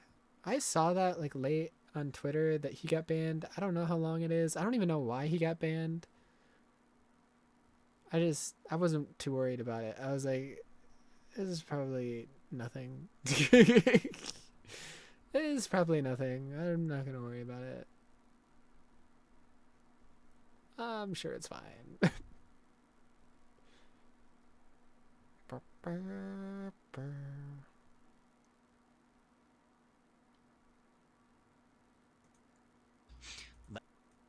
Anyways. Change the category. I'm gonna go in the special events category, but this is not a special event. This is like an unspecial event. The opposite of a special event, a horrifying event is about to happen. Let me be clear. I have never claimed my eyes Denim's called CPS. You did I have though. never implied that Denim's called CPS. You did though. If my statements Yeah, were his lawyer literally wrote up a letter for him to write on stream because he was gonna get sued by Denims, and so he retracted it. interpreted as stating this, I Get will correct the fucked. record and make it clear that I do not state, do not I'm believe going over that here Denim's because called Denims is gonna CPS. appear in the other Obviously, corner. moronic, idiotic, stupid. Let me also address the point in the letter that I claimed Denim caused others to call CPS. I did not state, and I do not believe Denim's made a direct call to action to their audience. But you did. But no, like you said that hundreds of times actually. Denims is actually participating in this whole child protection service live, and Denims enjoys it. Clearly, as you can see, she's not moderating this at all, and it's pretty much 100% of the comments saying call. 100%. Their kids should be taken away. It's pretty much She 100%. believes believe there was that like it's 15 justified people. to break up our family. This disgusting fucking human being who's endorsed by Hassan and the entire left community on Twitch, who is protected and elevated by Twitch, is on her platform right now advocating for our children Is she to be really? forcibly removed from us by Promise? Child Protective Services. Your chat is saying call CPS. You don't want to say any single fucking thing about that? You sick, twisted, evil woman. Right, that I had previously never heard You're of. just gonna sit there doing, oh my god, like, ooh-ee, or what's the kawaii sound? Ooh, There you go. You hit it right on. ooh. Also, did you see that clip of like him crashing out because like his crew members showed him a funny meme and then he took it so personally? He was like, I bet this is some snark shit. I do not look like that. That's not what I look like. And then he just started screaming at them like, and here you are defending Hassan. It's like, what? Huh? Even Dan was just like, dude, shut up. Oh my god. It's gotta be edited. Meanwhile, he currently looks exactly the same as the picture. It's gotta be edited. And the current face he was making was worse than the picture, if anything. Call CPS, somebody. Wait, Mark. I'm not exaggerating when I say literally every comment is call CPS. My nannies have 2 contracted. days before it happened. And she's like, I'm sorry, girl, but The worst part of that clip was, gosh, I'm terrible with names. What's her name? One of the crew members, the girly pop, I forget her name because I'm bad with names and I don't care enough about the H3 crew members. I only know the names of Dan and I don't even know AB's actual name, actually. I only know him as AB. So I only know Dan's name, actually. Anyways, after he was like crashing out about it and crying about it like a little child, the worst part of that clip was her being like, no, don't worry, you're gorgeous, you're beautiful, we would never make fun of how you look. And it's like, you're not his mom. Okay, you don't need to like sit here being like, no, I promise the other kids at school are wrong, you're gorgeous, you're beautiful. It's like, it literally felt like a 4-year-old, 5-year-old coming home from school being bullied, being like, the kids on the playground said I look funny, Mom. And then it felt like his mother sitting there being like, oh, don't worry, you're beautiful, you're gorgeous. It's like, oh my god,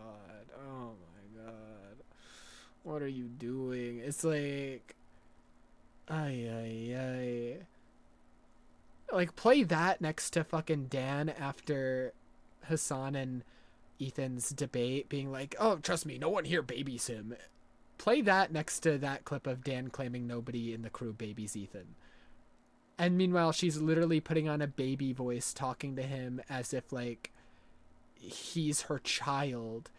Being like, oh, don't worry about what the other kids say. You're gorgeous to me. It's like, okay, yep, totally don't baby him, guys. You guys totally don't baby him. this is kind of your fault looking like. Kind of looking like you did this. By his crew. Look at her. Sorry. She's picking her chin like, somebody should Owned to call science from the CPS on this feces. freak. I wonder. Maybe she should think about issuing an apology and retraction. Or at least saying calling CPS is fucking crazy. Her. She's the one who is babying him. I don't know her name. I'm bad with names. Don't Is do it that hard? Oh no, what she does kind of, she goes, after being like, Ethan's the worst person in the world, and like, yeah, his kid, watching Bad Amp, and I'll be like, yeah, his kids crawl around and eat shit. Also, and it's really funny that he's like, she should issue a retraction. Meanwhile, he's the one who had to issue a retraction. Let me see if I can find that clip. It's so gross. I know one of the Hassan fan channels showed Hassan reacting to it. Hassanabi, I think it was the Productions one. That's the main fan channel I watch. Yeah. This. But proving the point that you would hide the bite from us. That Yeah, I don't think it's that change. Also, you do look great. Like, you have a funny Yeah, you don't face. look like that that. I don't think you look that's weird what at I all. wanna hear You it. look beautiful, No. gorgeous. You look beautiful! Gorgeous, even! You look beautiful! What are we doing here? Ooh, this is a grown-ass adult. You don't need to talk to him like that. Because he got his feelings hurt by a funny meme. Okay? Talk to him like a fucking adult. Stop babying him. You are enabling his continued crash out. You fucking imbeciles. I get it. You love being paid the big bucks off of his Zionist propaganda for the past year and a half. I get it. It makes you so happy that you get to pay your bills with Zionist money. I get it. It makes you so happy. But at least talk to him like a fucking adult. Like, holy shit.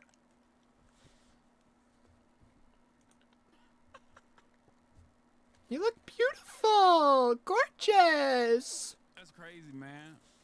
That was crazy. You look beautiful. You look gorgeous. Meanwhile, Dan, none of us baby him. I promise you that. None of us baby Her whole him. entire chat being like, call CPS, but she'd be like, obviously don't call CPS. It's like, yeah, right. Nicholas Diorio, my fucking best I friend. cannot handle We're talking cringe about well. CPS, which, anyways, to begin with, one, I don't condone. I've never condoned it, and you will not be able to find a clip of me saying, yes, we should do this, because it doesn't exist. I think CPS should be exclusively used for family vloggers who are total fucking pieces of shit that use their kids as content.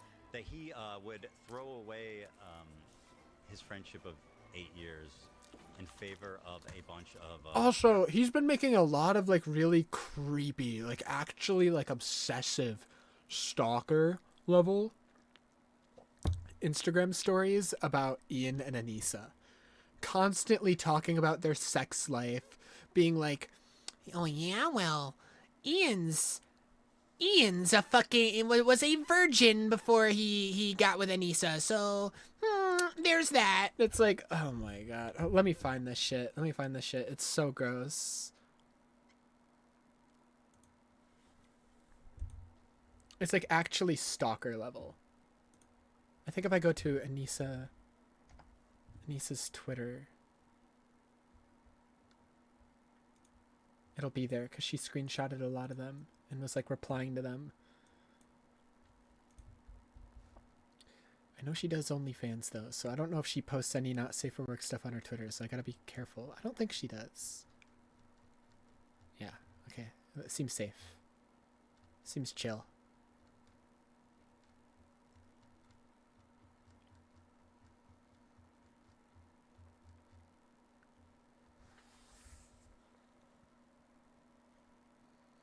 Okay. So he posted Ian on Noah Samson's live stream talking. Ian lost his virginity to Anissa, and he had never had a girlfriend or been with a woman before that. This is what he told me shortly before he started dating her. Dot. Why are you so sexually invested in us? Do I phone 911? A priest? Who do I call to get him help? Why does Ethan Klein hate hot people? And then he responds to this, doubling down. They don't deny it! My interest is not about sex. It's about how pathetic you are. Speaking of which, Anissa's previous boyfriend, before Ian, was allegedly 17 when she was 22. Anyway. Which is just false, and she provides proof that her previous boyfriend was not 17. And yeah, that's the last she responded to, I believe. But he kept going. Like, he kept going. Just because she stopped responding to him doesn't mean he didn't keep going. He kept going.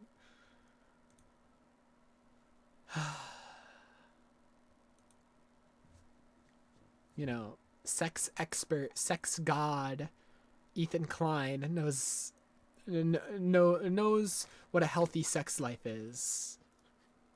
You know, God forbid, you know, Ian found someone he wants to spend the rest of his life with and lost his virginity to them. It's like, who cares? Why are you so sexually invested in other people, Ethan Klein?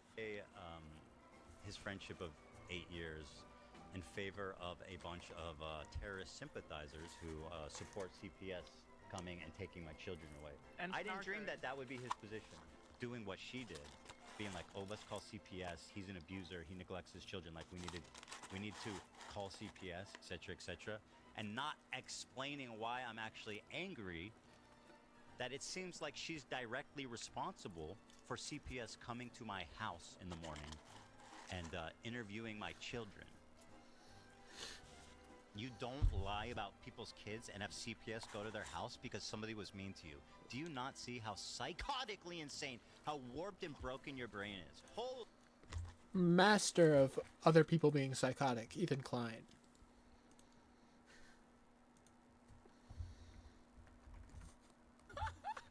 What's it playing right now? Hassan, where'd you come from? Go away.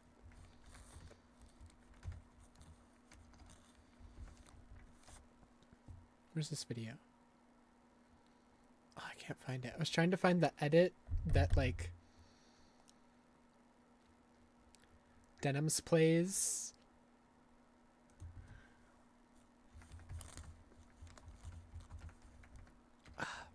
Of him being like, I'm crazy. I'm crashing out.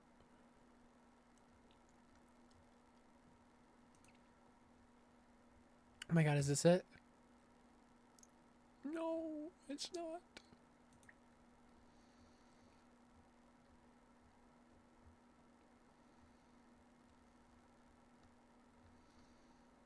I can't find it. I'm too lazy. Holy shit, dude. Her defense for sending the CPS to break up our family and to interrogate our 3 and 5-year-old is that, don't worry, kids don't remember stuff. She did CPS, remember that? Okay. Very happy to announce to all of you that been another bad day for Ethan Klein. He went on his broadcast a few days ago on Monday and was forced by his lawyer, Ram Disparnasem, to read from a document admitting that I didn't call CPS, that I denounced those that called CPS, and that I never made a call to action for another person to call. I want to address something from Denham's correction demand in her letter. The letter claims I falsely stated that Denham's herself filed the preceding CPS report, or that Denham's caused others to do so. The letter also states, on March 11th, I acknowledged Denham's had denounced herself or anyone in her community making contact with CPS. Let me be clear. I have never claimed that Denham's called CPS. Let me be clear. Really?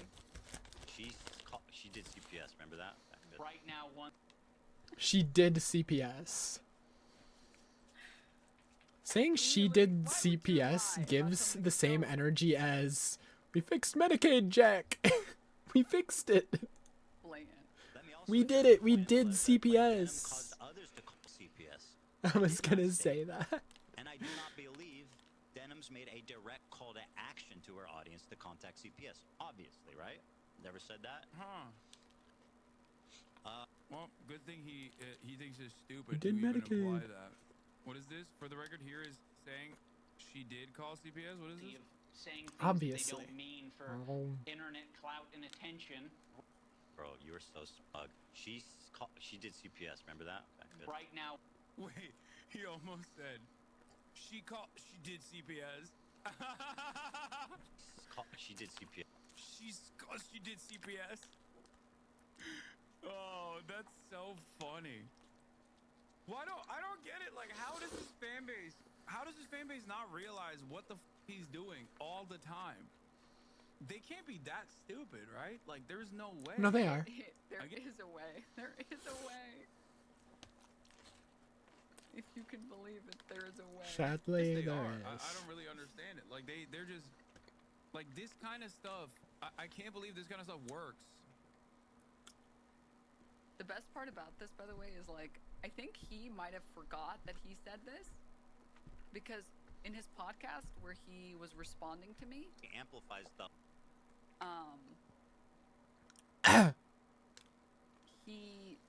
let me find it. It's almost like he's baffled that he said that. I ain't gonna have enough money to... This was the day that I issued the letter and I read it out on stream and he had to read it. Way. She's directly responsible for CPS coming to my house. She is directly linked to the CPS coming to my house, doing what she did, being like, oh, let's call CPS. He's an abuser. He neglects his children. Like, we need to call CPS. Girl who accused me of leaving shit on the floor and that the CPS should be called. She did. So he is reading out my legal statement to him, quoting him. These are all things that he said. Watch this part. Watch this part. It's really funny. She did CPS, remember that? On the floor, and that the CPS should be called. She did CPS, remember that? Talking about your friends. She did. She did. Did I say that?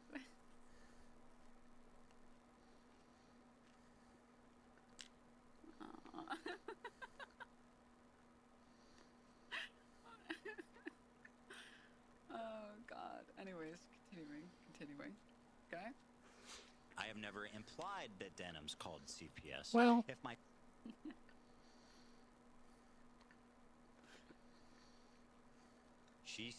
she did CPS, remember? Statements were interpreted. You did more as than stating imply. this. I want to correct the record and make it clear that I do not believe that Denham's called CPS. Obviously, moronic, idiot. She did CPS. Remember that? Okay, good.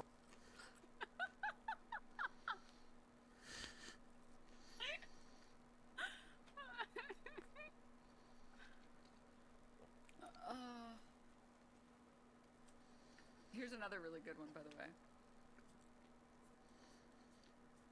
Tyre was saying, like, doing what she did, being like, oh, let's call CPS. He's an abuser. He neglects his children. Like, we need to call CPS, etc., etc. Let's see the next part of the statement. Surely. Idiotic, stupid. Idiotic, stupid, moronic, unbelievable that anyone ever would listen to these statements. Bro, you were so smug. She did CPS. Remember that? Right now, one. That anyone would ever listen to these statements and think anything else.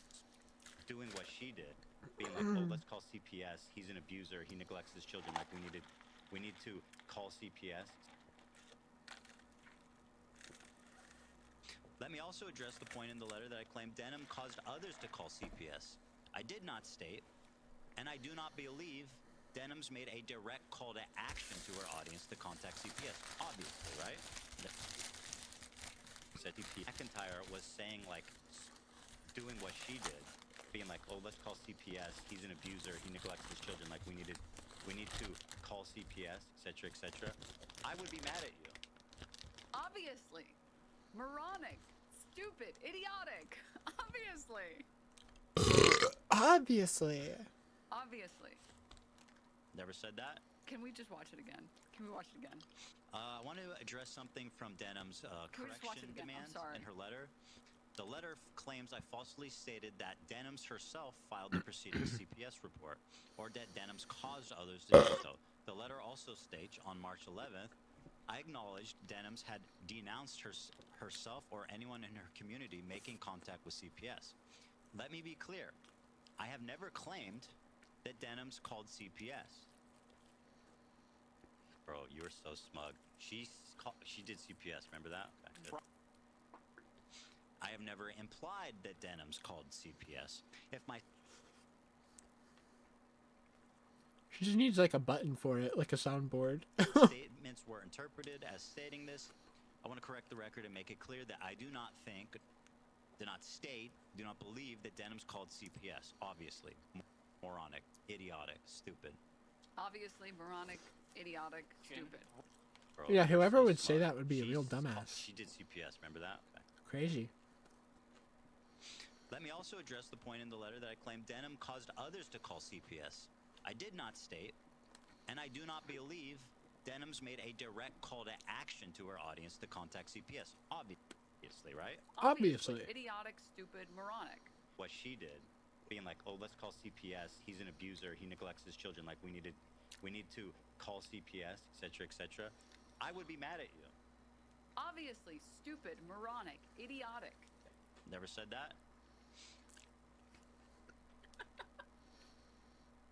Can I just pull something up really quickly? I need to add this to a soundboard. The thing is, these people are knowingly lying. They know that they're lying. It makes no sense what they're saying, but they do it anyway. So let's read.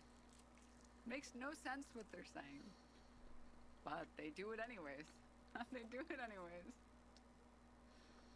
I like how there's like so. By the way, this is like a small number of these clips. This is the behavior Here's more. that Ian is explicitly co-signing by having her do an L Fortnite dance on me, and not explaining why I'm actually angry. That it seems like she's directly responsible for CPS coming to my house.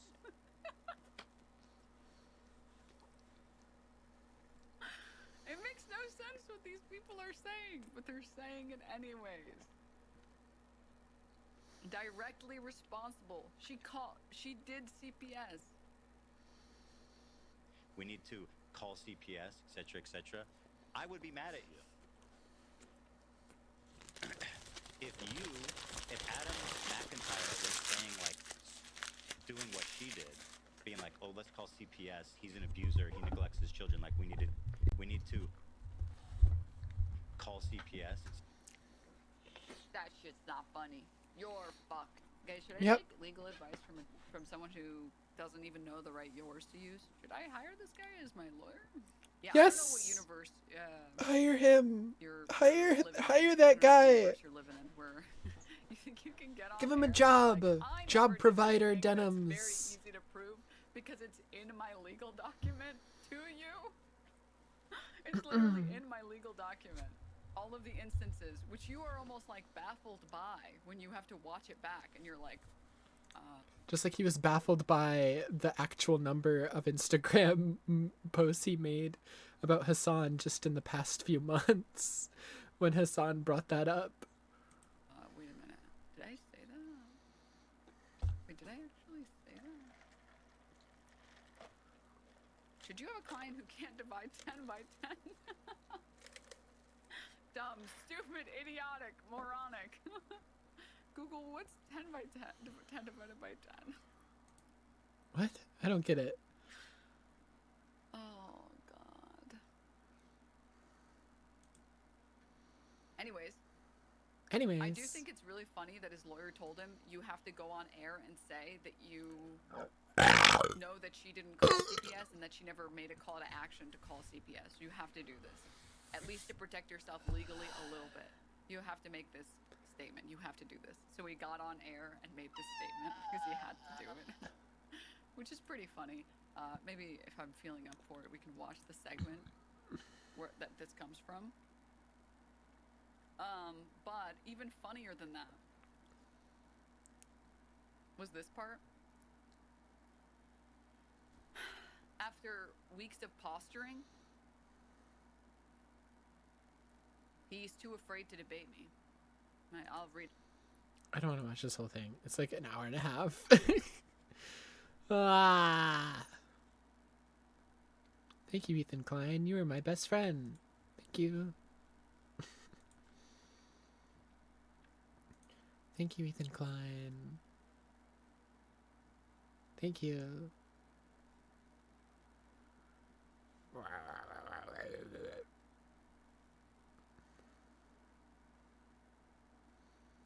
Wow. Wow. Wow.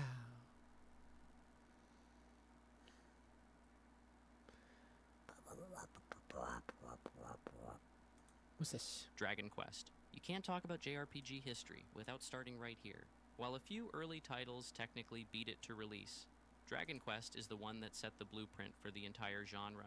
Created by Yuji Horii, with character designs by Akira Toriyama and music by Koichi Sugiyama, it fused elements from Western tabletop RPGs like Dungeons & Dragons with a streamlined design made I never specifically played Dragon for Quest, Japanese any of them. consoles. It was simple, turn-based combat. I hear one of the guys who works on Dragon Quest and like owns most of the rights to it, is a very right-wing guy who donates all the money he makes from the profits of Dragon Quest straight to like super right-leaning political movements in Japan. And so, you know, I had no interest in Dragon Quest before hearing that, but after hearing that, I was like, okay, I'll never buy a Dragon Quest game then. Because it's like one of the people who like is super high up in the Dragon Quest. Like, it's not just some random developer. It might even be one of the, not Akira Toriyama, but one of the two other people that he showed there. Because it's like someone who makes most of the money from Dragon Quest. Like, the biggest owner of the IP. A lone hero, towns, dungeons, and a quest to defeat the Demon Lord. But that formula was so tight, it became the model every other developer studied. You can trace the DNA of Final Fantasy, Phantasy Star, Shin Megami Tensei, and even Pokemon right back to Dragon Quest. Even modern titles like Persona 5 and Elden Ring. It's the composer. So, yeah, it was one of the three that they showed. Dungeons and Dragons, with character designs by Akira From what I hear. Toriyama and music by Koichi. This guy.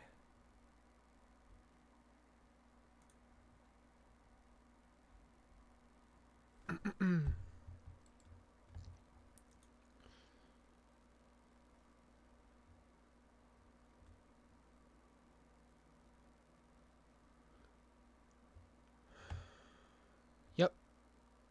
He donates all his all the money he makes off Dragon Quest, the composer, to like anti-LGBT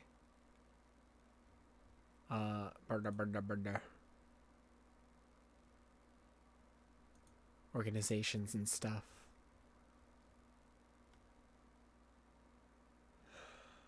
He's also on his show that he has hosted a lot of super very right-wing anti-LGBT people. So this guy's a piece of shit. And he's literally the composer for the series, and he makes the biggest chunk of money out of the series.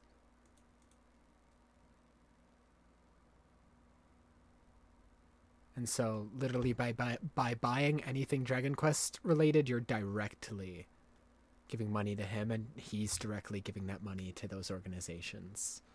Sugiyama, it fused elements from Western tabletop RPGs like Dungeons and Dragons with a streamlined design made specifically for Japanese consoles. It was simple: turn-based combat, a lone hero, towns, dungeons, and a quest to defeat the Demon Lord. But that formula was so tight, it became the model every other developer studied. You can trace the DNA of Final Fantasy, Phantasy Star, Shin Megami Tensei, and even Pokemon right back to Dragon Quest. Even modern titles like Persona 5 and Elden Ring, though vastly different, owe their pacing, world building, and player progression concepts to systems Dragon Quest first popularized. Without this game lighting the fire in Japan, there's a good chance the JRPG genre wouldn't have gone global. Ys 1. Ancient Ys vanished. While Dragon never Quest heard of this shaped one. the turn-based side of the genre, Ys showed that real-time action could work just as well. Released by Nihon Falcom, Ys 1 didn't I've invent never the heard action of RPG, Ys. but it made it fast, stylish, and accessible in a way that clicked with players, especially once it hit the Sega Master System, one of the first widely available ports outside Japan.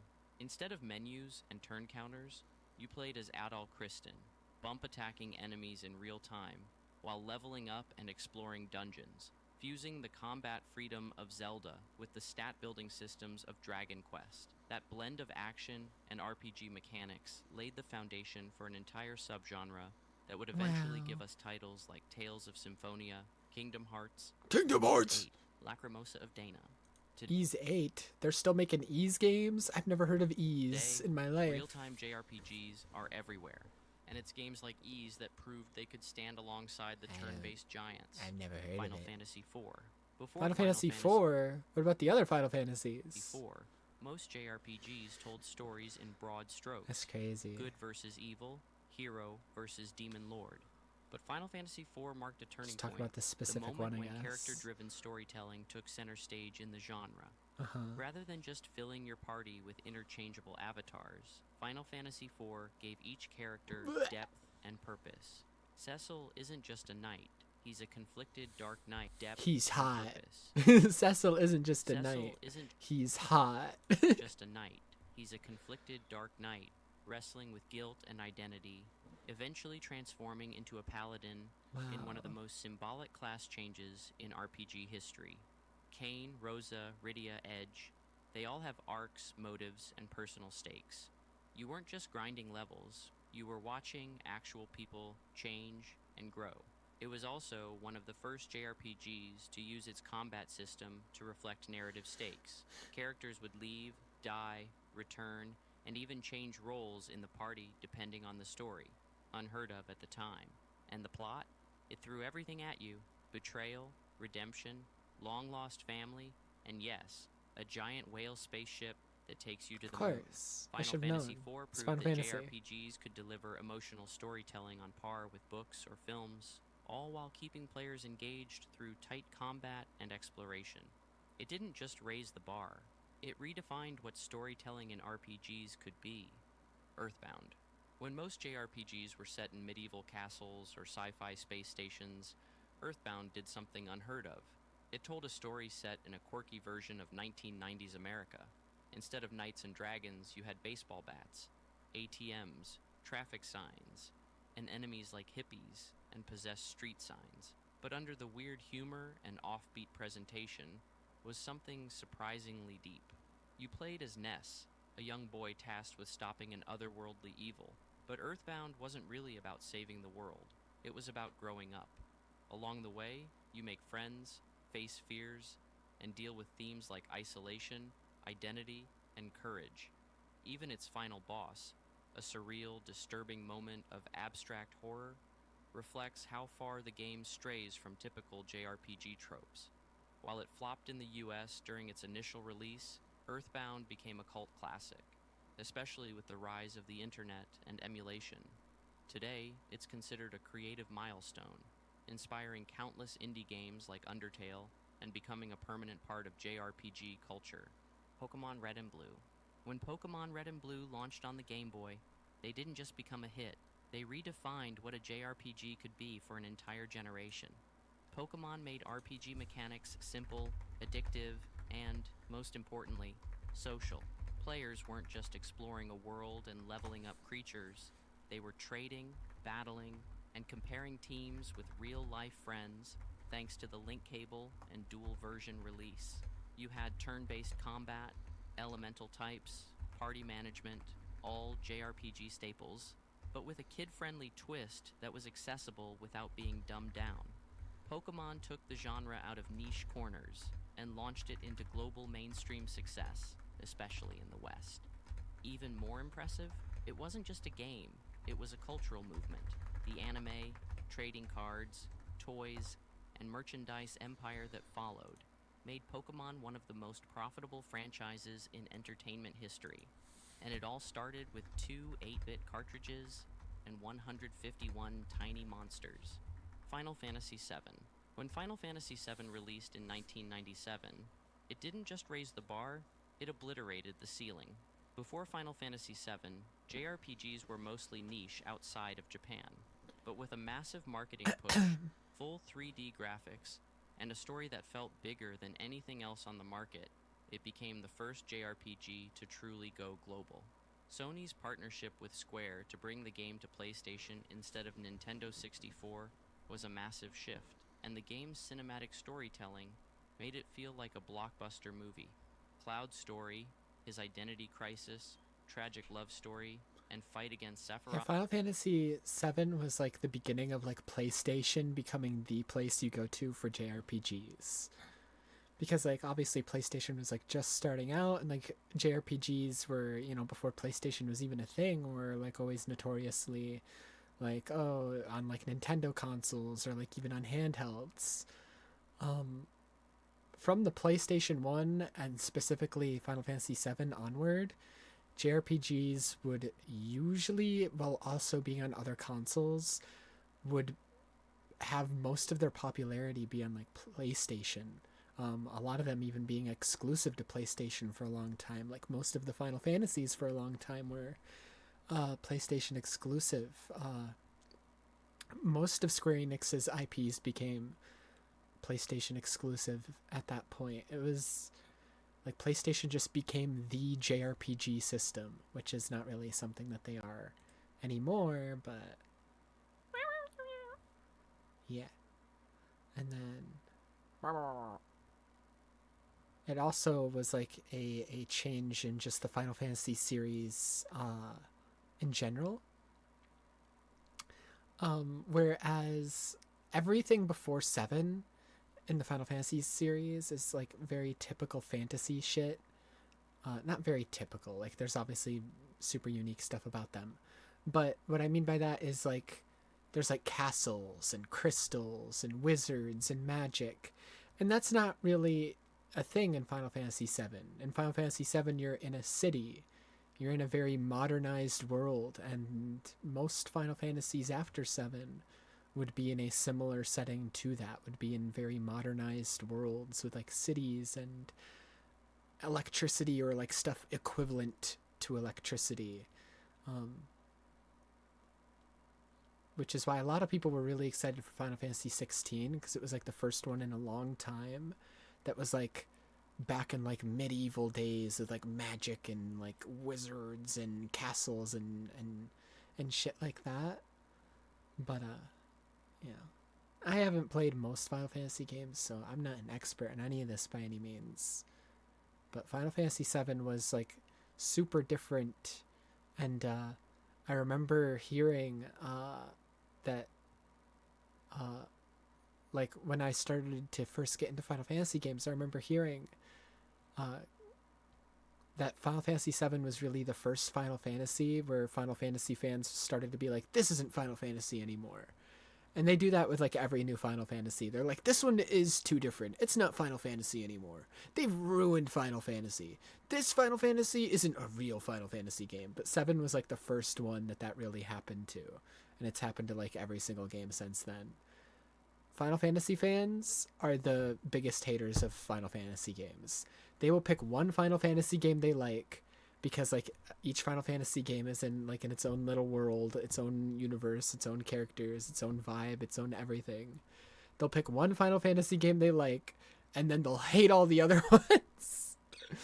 Or they'll hate everything that comes out after it and only like the ones from before it. It's like Final Fantasy fans are the biggest haters of Final Fantasy. I swear to God. None of them are ever happy. If you like 7, you're going to hate other games. If you like 8, you're going to hate other games. Connected with players in a way few video game Also, what the fuck was that screenshot of Cloud? narratives ever had What was going on there? Add in pre-rendered backdrops, It's getting FMVs, an freaky. unforgettable soundtrack, and one of the most iconic villains of all time. Not one of. Like, the most iconic video game villain of all time. Sephiroth and Cloud, like, invented the video game trope of anime boys with giant swords. They invented it. It's like, it's why like when Smash Bros had Sephiroth added to it, a lot of people were complaining about all the Fire Emblem characters being like, oh, they're just anime characters with swords, blah blah blah blah blah blah blah blah. But when Sephiroth was added, nobody complained because he's the anime boy with a sword. He was the guy who popularized it. And Final Fantasy VII became more than a game. It became a pop culture event. The success of Final Fantasy VII, like, single-handedly ushered in the early 2000s aesthetic of, like, JRPGs and just edgy anime boys in general. I swear. Like, it is the catalyst for it. Like,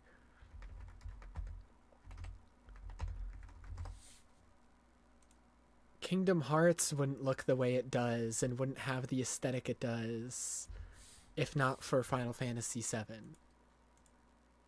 You know? Like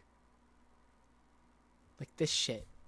Like, it's like Kingdom Hearts 1 was super influenced by the style of like Final Fantasy VII, like big spiky haired anime characters that are like kind of edgy, kind of leaning into like emo aesthetics and stuff like that.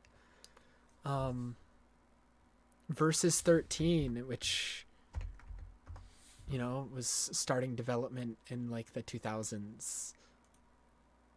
Noctis was very, very much influenced. Again, these are all like Nomura created characters. He has a very set style. Noctis was very much influenced by the styles of Final Fantasy VII. Pretty much every Final Fantasy after 7 was influenced by it. Like, if you look at Final Fantasy 1 to 6, again, very fantasy stuff. Very fantasy themed stuff. It has its own set style.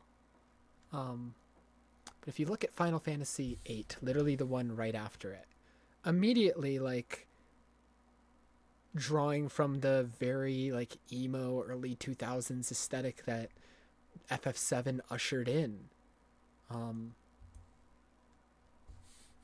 FF9. FF9 was a bit different. Yeah, FF9 was closer to like 1 through 6 with its vibe. FF10 though is very much, it doesn't look like it at first because it's way more colorful than 7 and 8, but it's very, very much, especially once you start looking at like the more edgy characters, very much has similar themes and similar vibes and influence that carried over.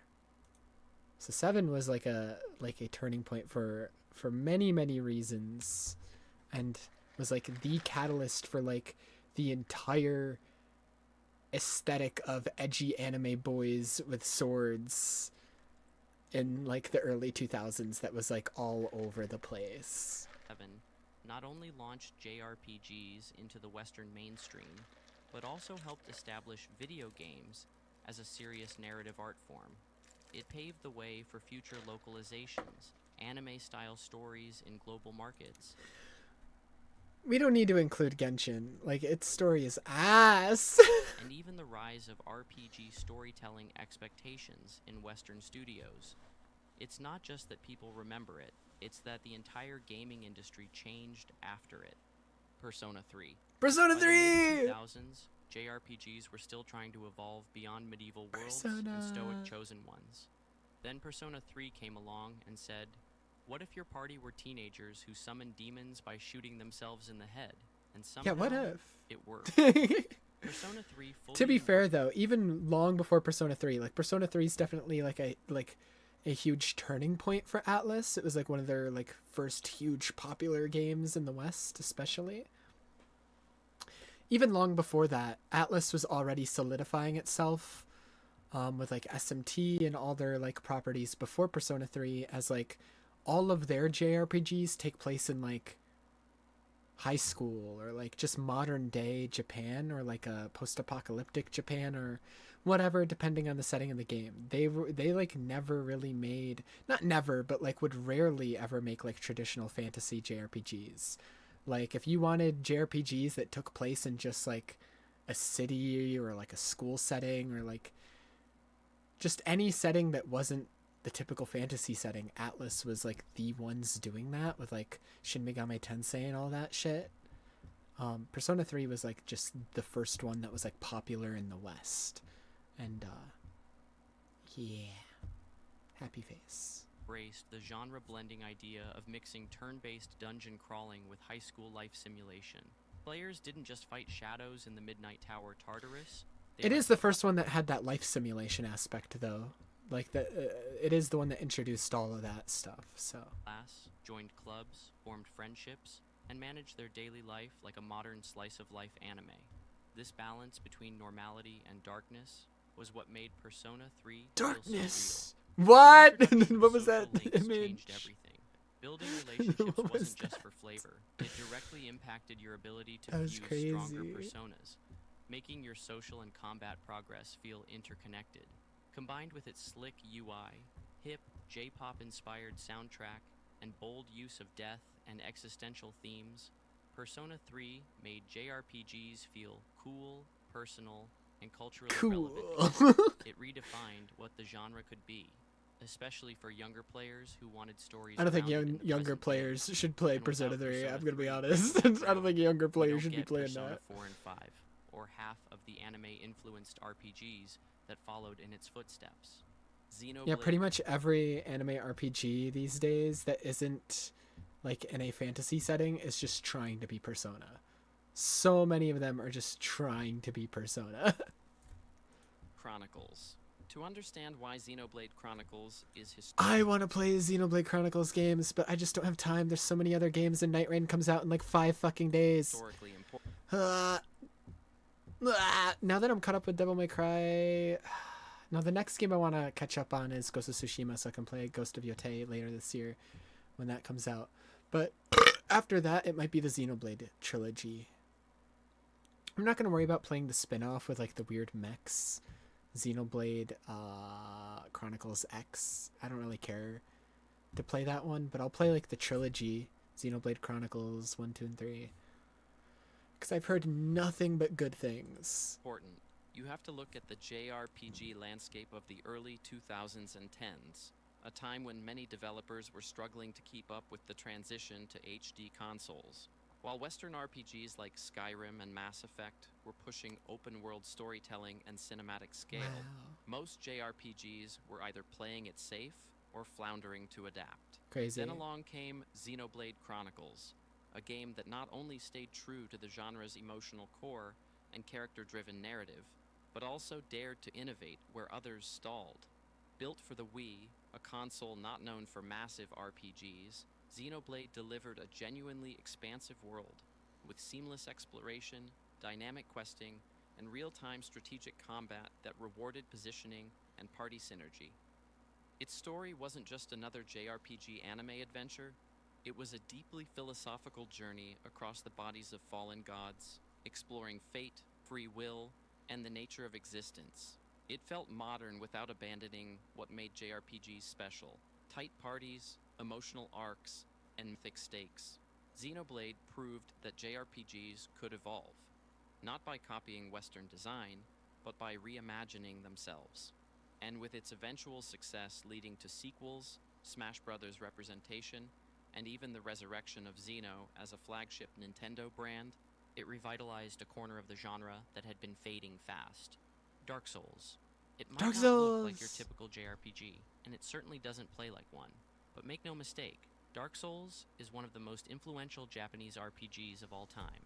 Yeah, so much that like pretty much every action game these days, even ones that aren't, even non-action games, pretty much every game these days takes influence from the Souls games.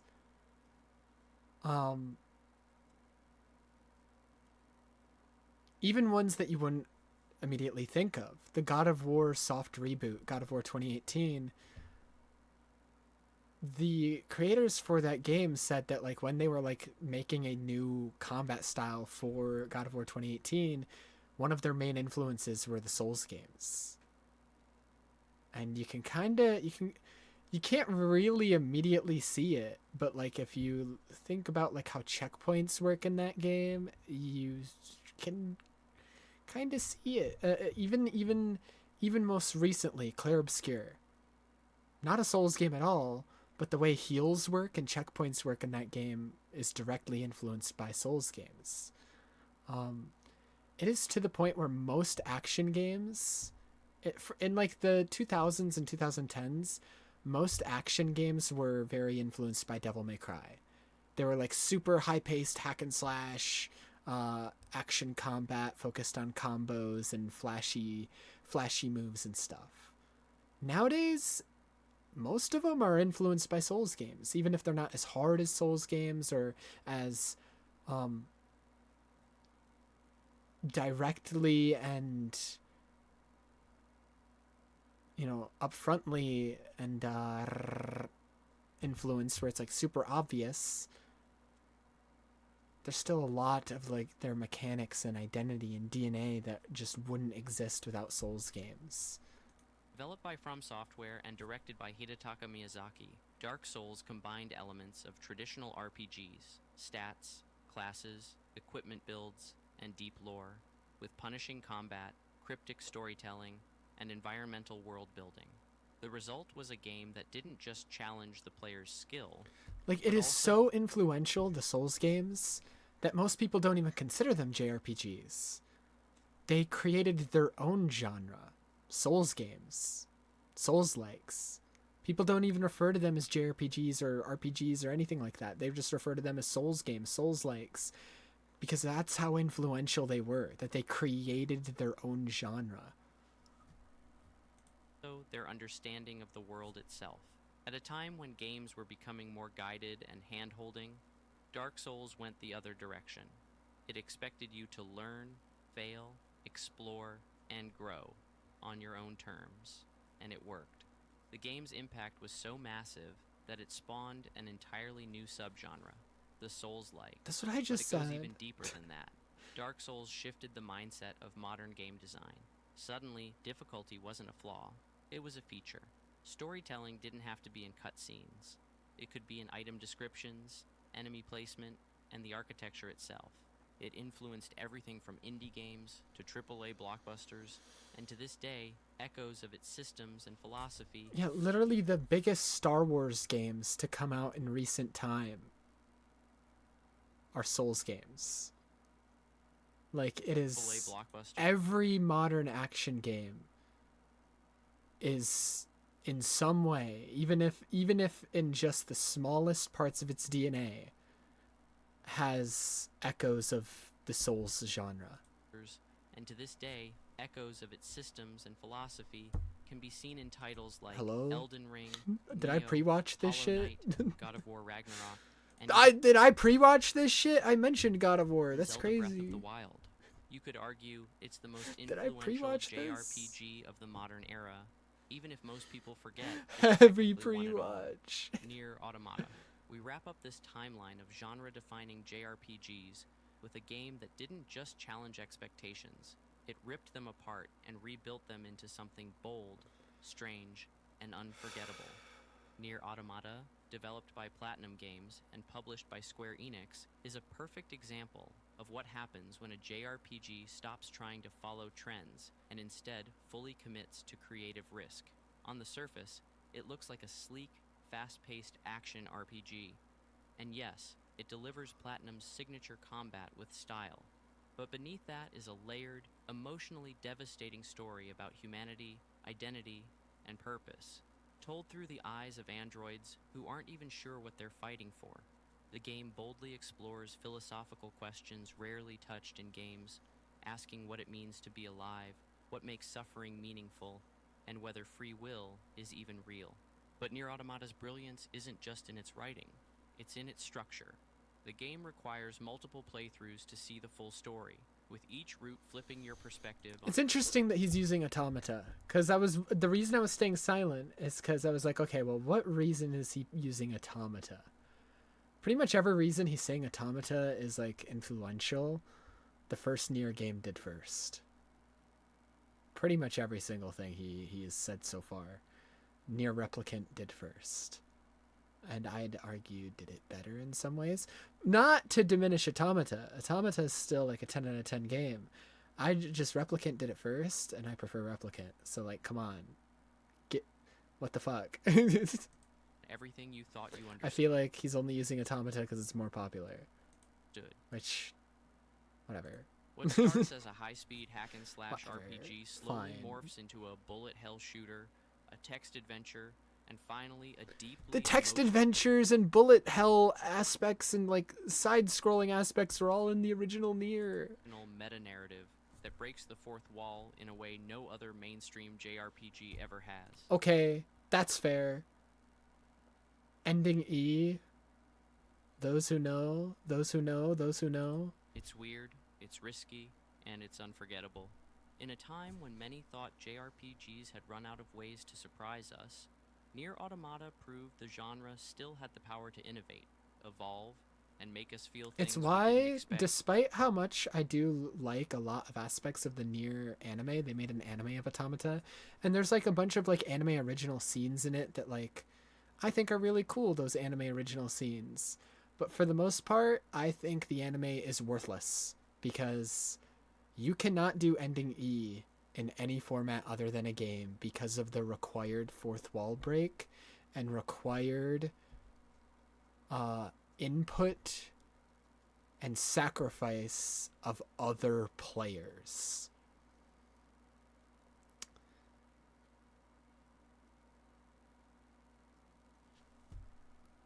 I may talk about the Nier games someday in a similar way to that I talked about Kingdom Hearts for months, which is why I'm being vague. From a video game. It's not just important, it's proof that the JRPG is still alive, still strange, and still capable of brilliance. Octopath Traveler. When Octopath!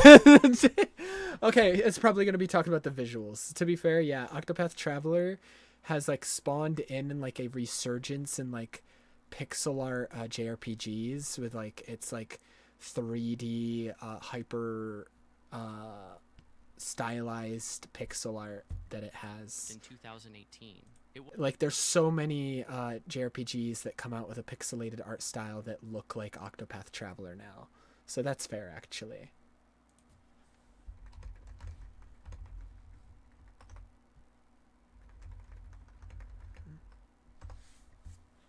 Wasn't just another retro-styled RPG. It was the start of a modern movement, one that would fuse nostalgic pixel art with cutting-edge visual effects, lighting, and depth of field to create what Square Enix dubbed HD 2D. The game was a spiritual successor like to this art style where like everything is like 3D and like super HD looking and super fancy looking, but it's still in like a classic pixelated art style. There's so many JRPGs that come out with this art style now, and so that's fair that he put this here. Like Final Fantasy because VI, like it basically spawned like so many other JRPGs since then. But it wasn't satisfied with being a throwback. Instead, I don't think it's nearly as influential as anything else on this list, but it's still influential enough to be mentioned, I guess. Could look like on modern hardware, casting them in a world filled with dynamic shadows, particle effects. I haven't played the Octopath Traveler games though. There's 2 of them, I think. Its layered combat system, non-linear structure, and 8-protagonist format. I do love the way it looks though, both the pixelated thing and like this illustrated art style. And I own both the games. I just haven't played them. But I bought them because I do know I'll play them someday. So I own them both. I just may have divided players narratively, but the visual impact was undeniable. Octopath Traveler made retro cool again, not just as an aesthetic, what is that? But as a premium artistic choice.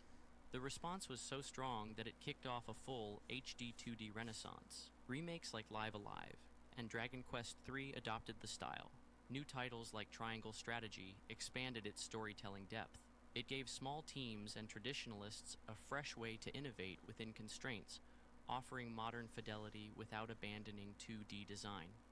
Octopath showed the industry that JRPGs don't have to choose between nostalgia and innovation. They can do both. It's a sign that the genre doesn't just live in the past. It thrives when the past is reimagined with purpose. Wow. Wow.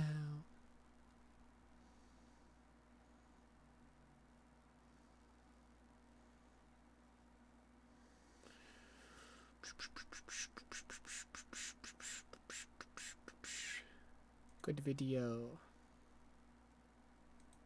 Wow. We are best JRPGs of the decades. Oh gosh. That's 2 hours long. Oh gosh.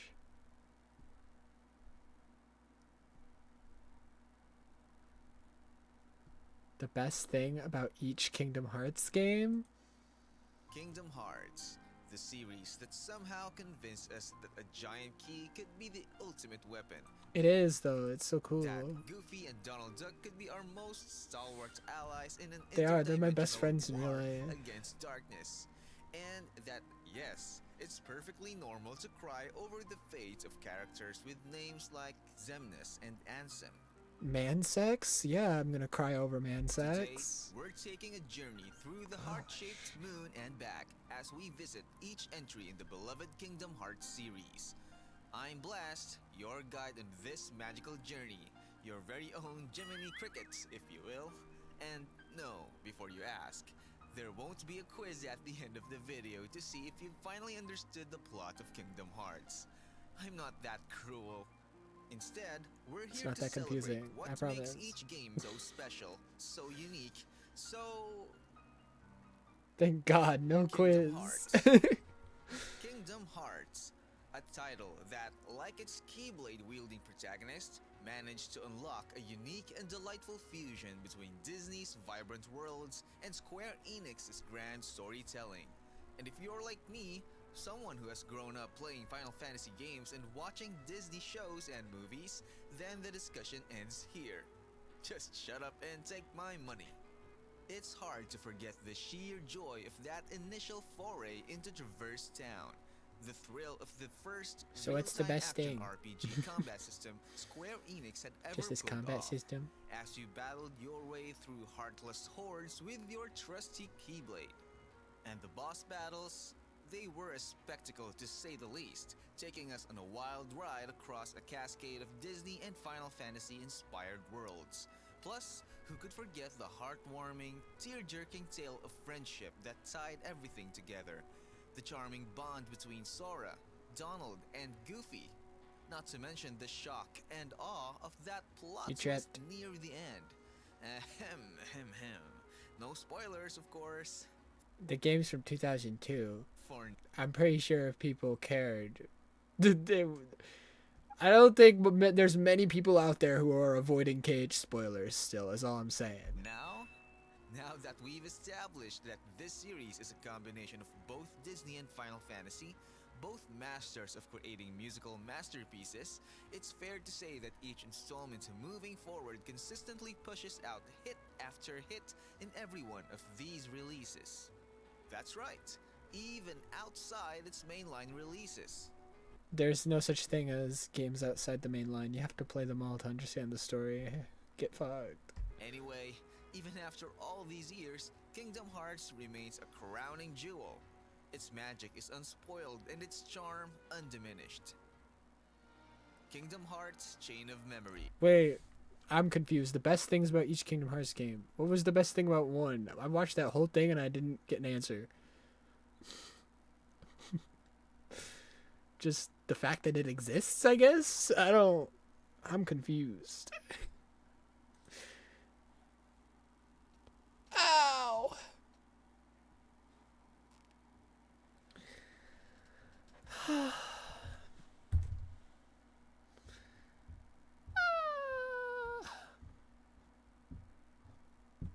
You want a confusing story, the Guilty Gear story. Oh my god. When I was first getting into Guilty Gear, I was getting into Guilty Gear before Strive came out, in anticipation for it. Going back and replaying some of the old, not replaying, but playing some of the old games for the first time. They're fighting games. So it's just like, trying out the fighting games. And then looking up videos on the story of each of the games. It has been a few years. I couldn't tell you a single thing about its story.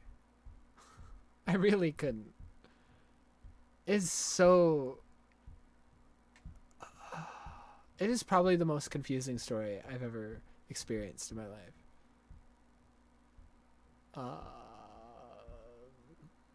But I love it. But I love it. Let's see. Guilty Gear Jam. Not Jam. What's her name? I always get these two characters mixed up. Not Jam. Kai. Who? Dizzy. That's your wife. Dizzy. I get their names mixed up. This is Dizzy. Okay. I need to go back even further. No, never mind. I give up. Anyways, Dizzy is married to Kai. I'm not going back further. I'm not giving context. You don't deserve context, and I don't deserve context. This is Kai, and they have a child. What's their kid's name? I forget. Kai. Son. Sin.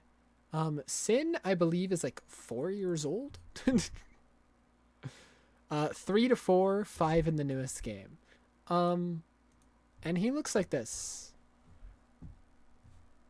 This is a 4-year-old. This is a 4-year-old.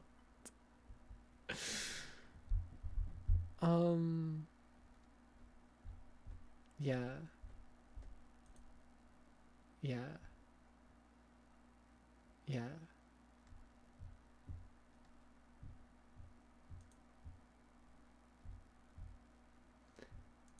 Average 4-year-old.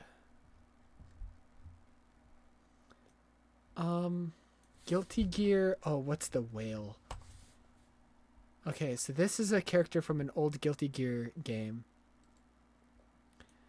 named Leopoldin, and it is a giant corpse of what they call a gear, which are monsters, being controlled by a robot dog that is being controlled by a tiny little wizard playing the drums.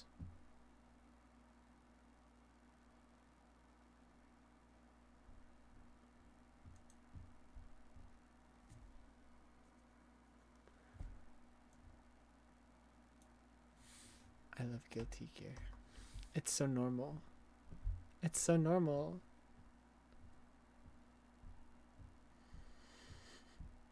I think I'm starting to understand the confusion. This is Sophie's favorite character. Abba. This is the new character. I think they're not in the games yet, but I think they're in the anime. I haven't watched the new anime that came out, but they're being added to the games soon, I think. And they give me gender envy. I don't know their gender, and they still give me gender envy. And I think it's because I don't know their gender. I don't want people to know my gender. This is like the main antagonist. His name is That Man. And for a long time we didn't even know what his face looked like. Guilty Gear. That Man. Ah, That Man. Come back! That Man. That Man. Then he had cat ears for some reason in one of the games. There he is right there. There's the main character, Soul Bad Guy. The series starts with like them all being friends and scientists, and then his wife gets like, it doesn't matter. She gets like turned into a giant gear. Oh, this is Faust.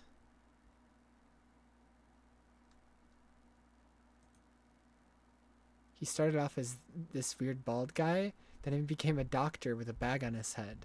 And then he is a creepy doctor in the new game. I don't know why he's creepy, but he's creepy now.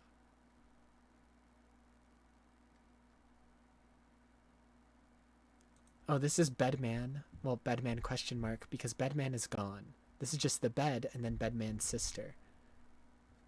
Where's Bedman? No, not Badman.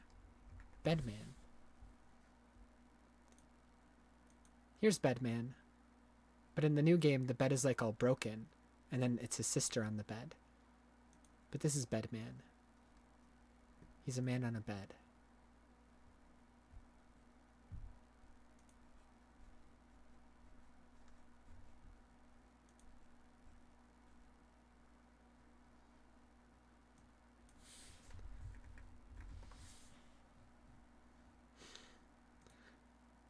Let's just look up some characters, because I think it's funny. Okay. There's Abba, which we looked at before. Are there old pictures of her old design? Yeah, here it is. She used to just wear bandages and had like orange hair. I don't know.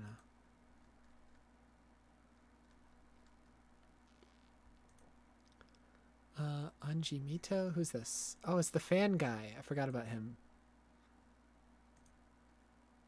Answer. Oh, this guy. But yeah, Guilty Gear is cool. It's like... It's directed, created, written, all by the same guy, and he also designs the characters, and he also composes the music. Like, the entirety of this series and all, like, the fighting games are all, like, the brainchild of one guy. It's pretty sick. I say one guy in quotation marks, though, because obviously there's, like, dozens of people who work on these games, but he's the one who, like, comes up with everything. He designs the characters. He writes the entire story. He composes all the music. Like, it's all his ideas, essentially. It's crazy. Axel. Axel's a time-traveling British man, I believe. I believe that's a story. A gang leader from the 20th century, due to a twist of fate, got caught into a time slip that bounces him around irregularly through time and space. He wishes to return to his own time period to see his girlfriend. Unlucky. Sucks to be him.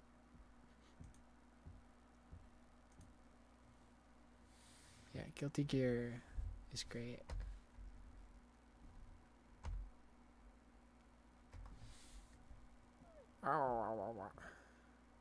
Reveal trailer. Oh yeah, they are coming to the game then. I haven't heard their theme yet. I'm gonna listen to their theme.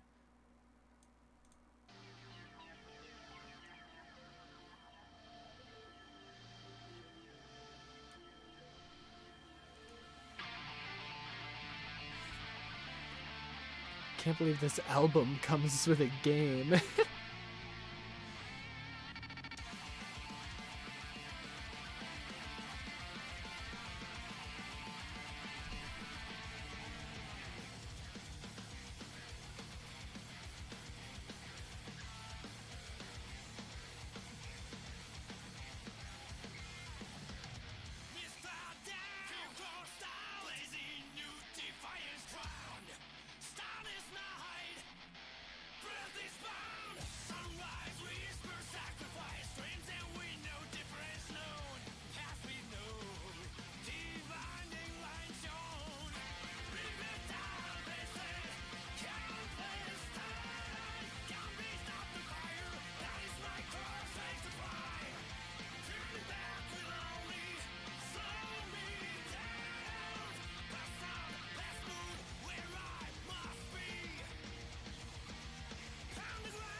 Anyways.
This is a high school girl piloting a mech that looks like a old man.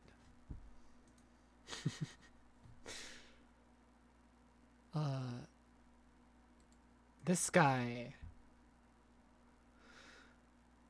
was okay, originally called the Original.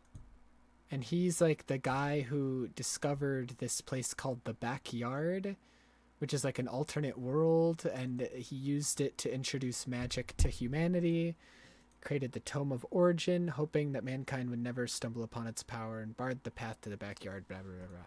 So he introduced magic to humanity, pioneered the use of magic, blah, blah, blah, blah, blah.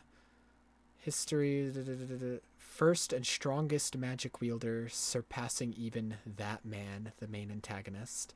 He's the one who taught that man. He was the original that man. He, later in the story, becomes this guy, Happy Chaos, after being, like, corrupted in the backyard. And Happy Chaos is essentially weird. He's weird. He loses all personality and aura that the Original had, and replaces it with like edginess and just like weirdness, but he's still omnipotent and is basically a god. So he's like if the Joker looked like he shopped at Hot Topic and was also God. It's pretty cool. Why is this open? Channel content. Why is that there? Close that. What the hell? Let's see. Hello, imperfects. Hello. I'm just yapping. I went on a tangent about Guilty Gear, and so now I'm just looking up a bunch of Guilty Gear stuff and yapping. I'm probably going to be ending soon because it's already 9 o'clock, but hello. The brilliance of Happy Chaos. Did I watch that already? I did, apparently. That's crazy. I was like, that thumbnail looks familiar.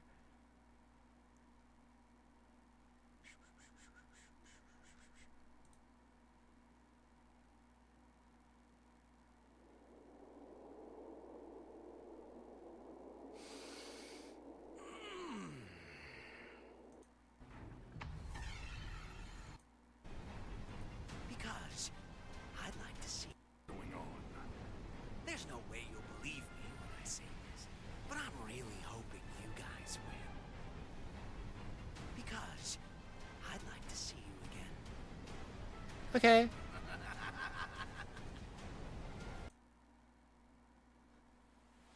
I'm here. Okay.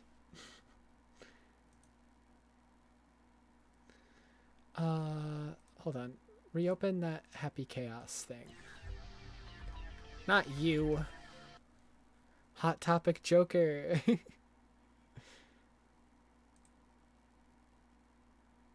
That's not what I had open. So the Original, at some point during the Crusades, don't worry about it, we're not getting into that. He discovered Eno in the backyard, don't worry about her, you don't need to know about her. But he took half her power in order to prevent her from becoming an entity transcending time with the potential to threaten all of very existence. The universal will, don't worry about that either. Unable to directly attack the Original, stole that power and fused it with him, transforming him into a devilish anomaly. Burdened with omnipotence, and now carrying all of humanity's hope towards the living, he lost interest in concepts like good and evil, instead creating conflict to amuse himself and remind humankind of their own humanity.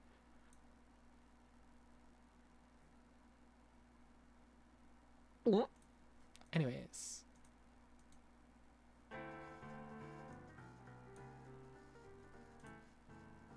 I like his theme.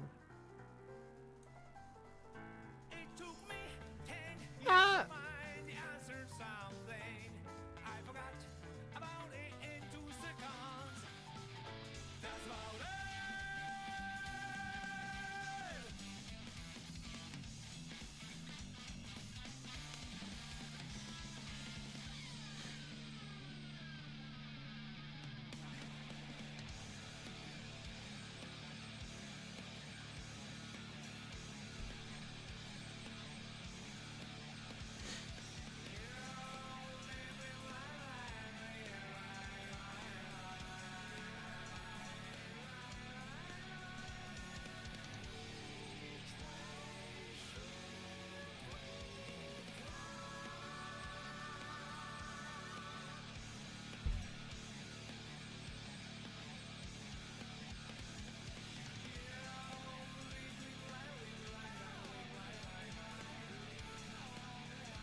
It took me 10 years to find the answers I made. I forgot about it in 2 seconds. I don't have anything that's really important to me. That's why everything is beautiful.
Can you hear it? The pulses of the living. The ironic rhythm is a grand orchestra. It's never the same tone. Who wants to stop this? There can be. When the violent tone is over, blue sky is more beautiful than ever. You see, I want that, that's all I want. I drive tonight, find the waves, I'll just be a practice.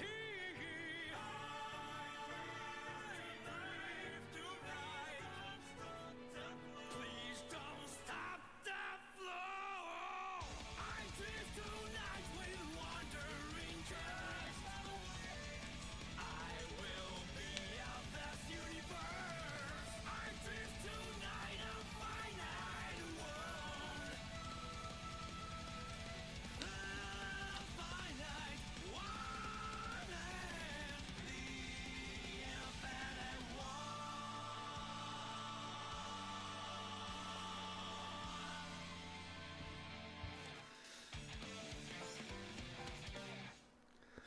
I really like Guilty Gear music for how much it tells you about the characters just by reading the lyrics.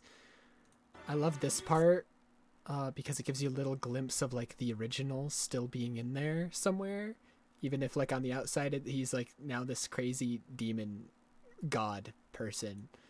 But yeah. There's another theme, Zato 1 theme, that is like similar to that, where like there's like, so Zato 1 is like this guy. No, Zato 1, yeah, he's this guy. In one of the previous games, his like little shadow thing, Eddie, like took over his body, like Zato died. And the body's just being puppeted around and controlled by like this shadow demon named Eddie. And so Zato 1's technically dead. Like this body is also Eddie, just controlling Zato 1's body. And like, so most of this song is like from the point of view of Eddie.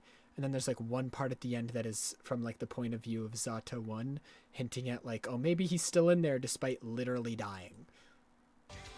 And so I like this song a lot because of that.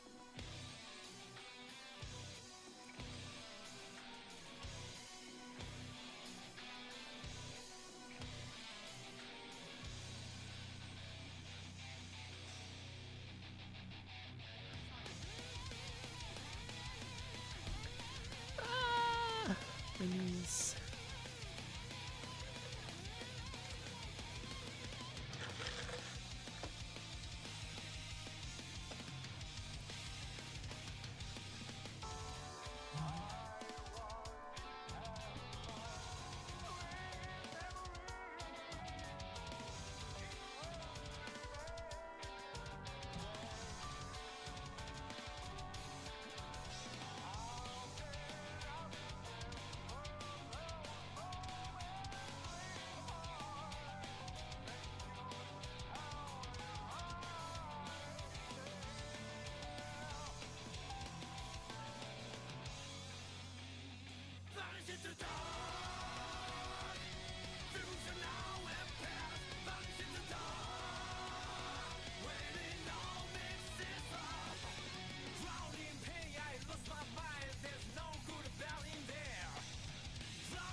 Oh, I'm gonna end. I was gonna end a while ago, but then I kept getting distracted.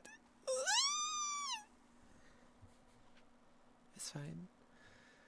Songs are getting added to playlists. Guilty Gear music's so good. It's so good. A lot of people joke and say Guilty Gear is an album that comes with a fighting game because of how good it is. It's very...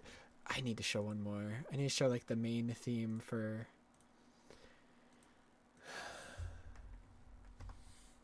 Guilty Gear Strive, which is the newest one.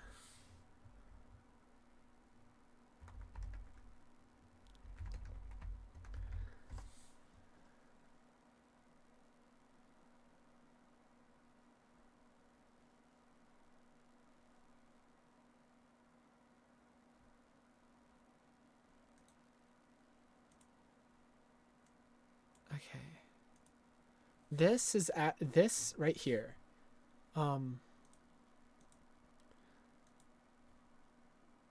Is what I forget, not this specific video, but this specific song is what got me into Guilty Gear. Cause this song was like edited over another game where like they edited like their gameplay in like time with the song, and I was like, dude, that song is so cool, let me look it up. And then I watched this, and then I looked at character designs from the game, and I was like, dude, Guilty Gear seems sick. I don't even like fighting games, but I want to play it. And so that's how I got into Guilty Gear.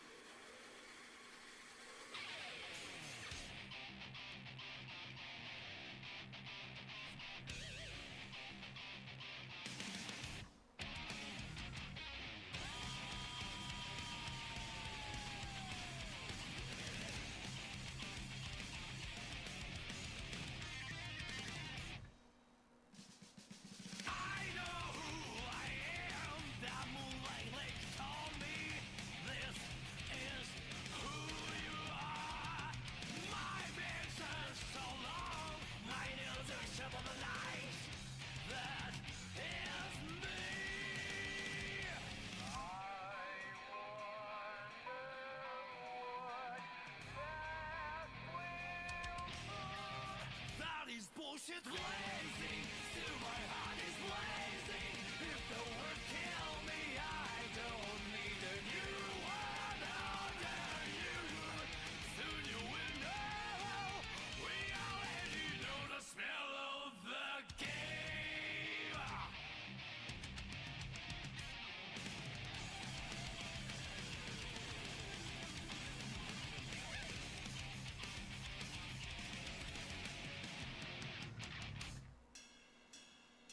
Do you know who you are when you speak your words? Don't sound like your own. You're trapped in the toxic created by this world. That is who you are. No second will say that like my weakness of not doing now. Providing this out from the ground. That is bullshit blazing. Still my heart is blazing. If I lose my wings, I don't need a new world under you. Can't feel a thing. We already know the smell of the game. Remember, you are blazing. Still your heart is blazing. If the world made you, I don't need a new world under you. Soon you will know.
you see I'm blazing? Still my heart is blazing. If the words kill me, I don't need a new world order. You, my time is my word. Your words will never let me disappear. That is bullshit blazing. Still my heart is blazing. If the words kill me, I don't need a new world order. You, soon you will know. We already know the smell of the, know the smell of the, know the smell of the, know the smell of the game. Oh my goodness. Oh my goodness. Ah. There's so many characters in there that I like. The first character I played when I first played Guilty Gear Strive was Ramlethal. This lady. She's got two little demon things that carry giant swords that she then controls the demon things and controls the giant swords that are floating next to her. But she's super cool. I shouldn't be scrolling Guilty Gear images. It's gonna like show something not safe for work. Like this is already close. It was already getting close there. But yeah, Ramlethal was my first main. She's super good still in the game. After that was Baiken. Baiken's even more dangerous to look up for obvious reasons, but like I had a lot of fun with her. She was super fun. She was super great. She has one arm, one eye. She's a pirate samurai. She's so sick and gravity defying. Then they added he's named after this band, which is why they popped up. I said he. They are named after the band because this character is non-binary. And they have, since the first Guilty Gear game, have used gender-neutral pronouns. And a lot of people wrote it off as just translation errors in the old games, but the creator has made it very clear with the new game that no, it's intended. And in Japanese, they have a woman as their VA, and in English, they have a man as their VA. But yeah, anytime like weirdo fans, quote unquote fans, they're goddamn tourists because they don't know anything about the story, try to hate on the LGBT characters in the game because there's a lot of them, like a lot. The creator literally comes out and will like specify, no, this is what I intended. I intended them to be genderless. I intended them to be gender neutral. I intended this character to be gay. I intended this character to be trans. He'll like call people out on it. He'll like be like, no, that is what I intended. It's not a translation error. That is what I wrote. And it's like, yeah, fighting the good fight. Yeah. I love their design in Strive because cool hat, and they made their thighs so thick. Like if you look at their old design, they were skin and bones. Where's their old design? Right here. Open image in new tab. They were skin and bones. What a glow up. Goals. I wish I looked like this. Oh my god. Anyways. So then I played Testament. And that was until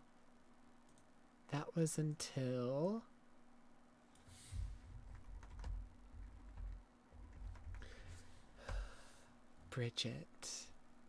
Bridget is a trans girl. She's great. She's amazing.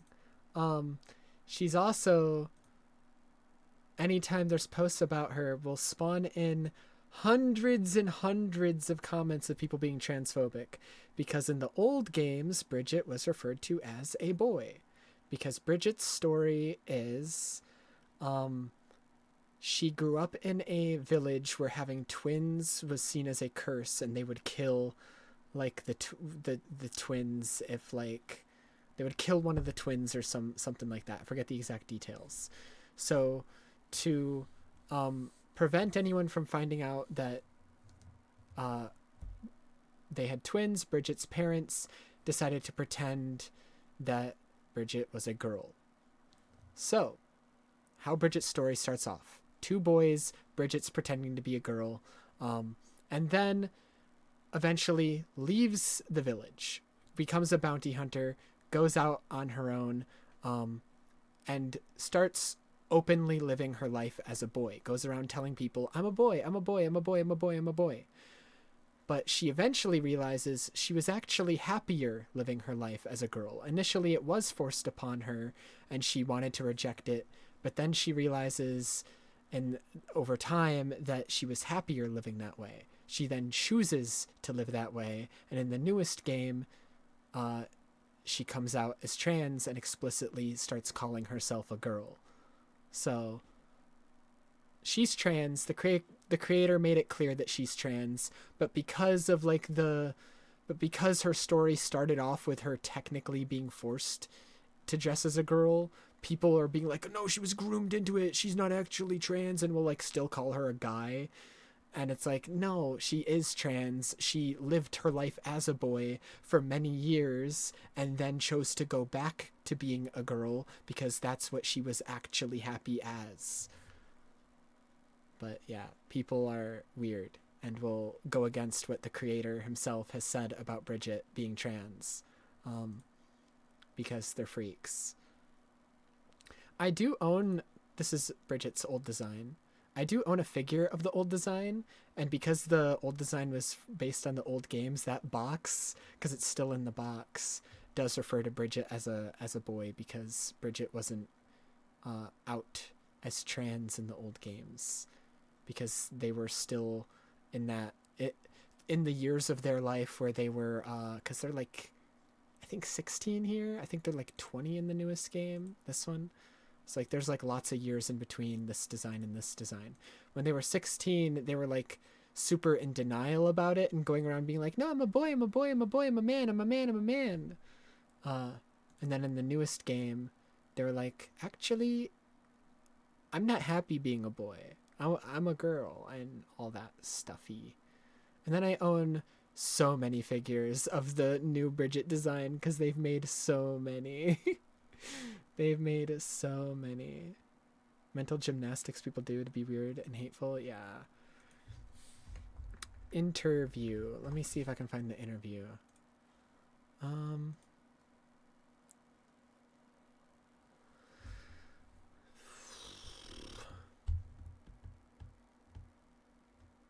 We received many inquiries about Bridget's gender after the events of Bridget's story in arcade mode.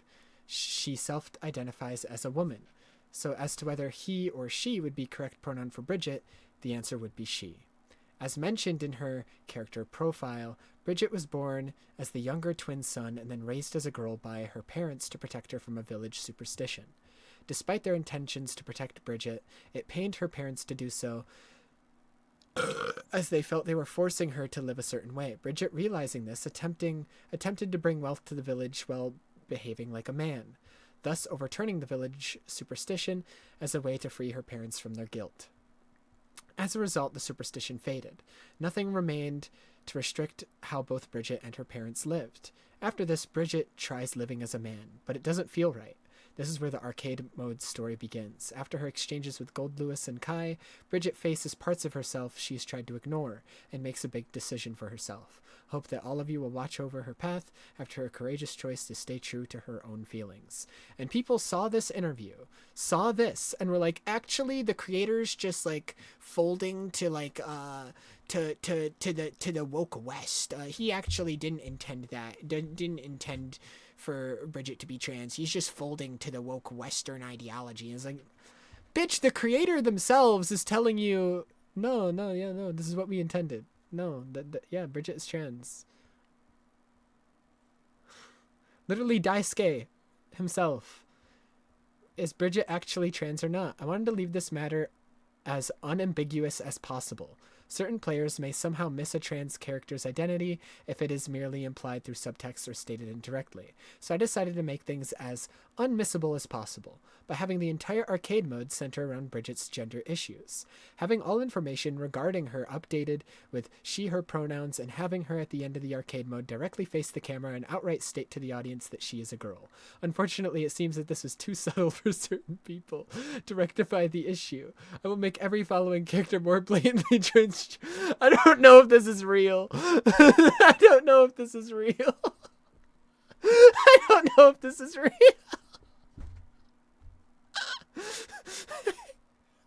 I don't think this is real. But that is essentially what she does at the end of the arcade mode. I think this is a joke post making fun of people still trying to deny it. Because Daisuke has done interviews where he's like, yeah, no, she's a girl, she's a girl, she's a girl. And at the end of the arcade, she's literally like, no, you can call me a girl, you can call me a girl. This is totally the real one, so it must be. It must be. The direction and ending of the story itself was decided when Bridget.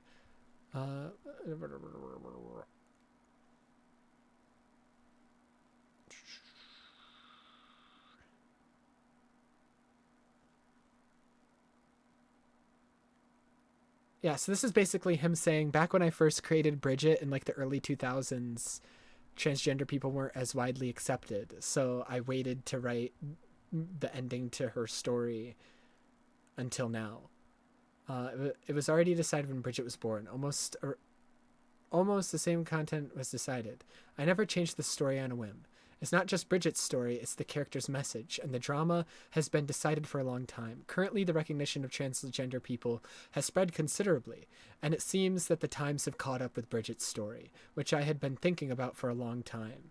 So even in the early 2000s, he was thinking that was the direction that he wanted Bridget's story to go in, but he was like, I don't know if people are ready for this. He was essentially saying, I don't know if people are ready for this one yet.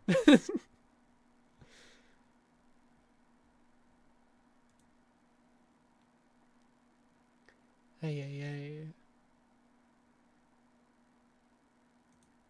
Also, I just love Bridget's new design so much because, as many other trans people have said, and I myself will reiterate, I love that she wears a super baggy, poofy hoodie because that's literally what I wear because I want to hide my body and like I have dysphoria, and like seeing a trans character wear something that like a lot of real trans people wear to like hide their more less conforming features is I don't know if it was intentional or not, but it's just cool that like she's actually wearing an outfit that like a lot of transgender people can identify with and be like, oh my gosh, same. I wear oversized jackets like that all the time. Oh my gosh, same. I never understood why she wore a nun outfit. I'm gonna be honest. Even rereading that little bit of story of her, it's like, what does the nun outfit have to do with that? She was like a bounty hunter. I've never understood that one, but her new outfit's great. Also, her thighs are thick. Pretty much all the characters get thick thighs in Guilty Gear Strive. Like, literally all of them. It's crazy. Estrogen already doing wonders.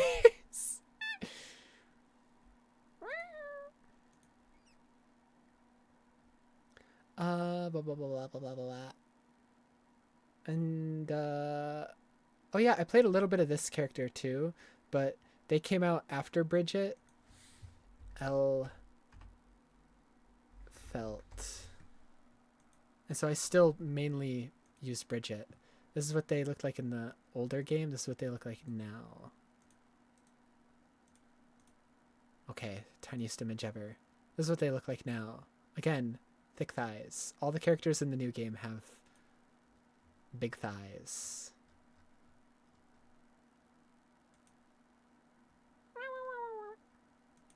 But she's super fun.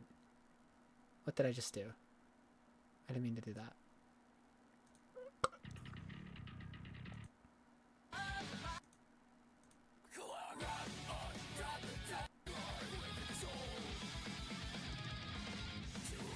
Yippee.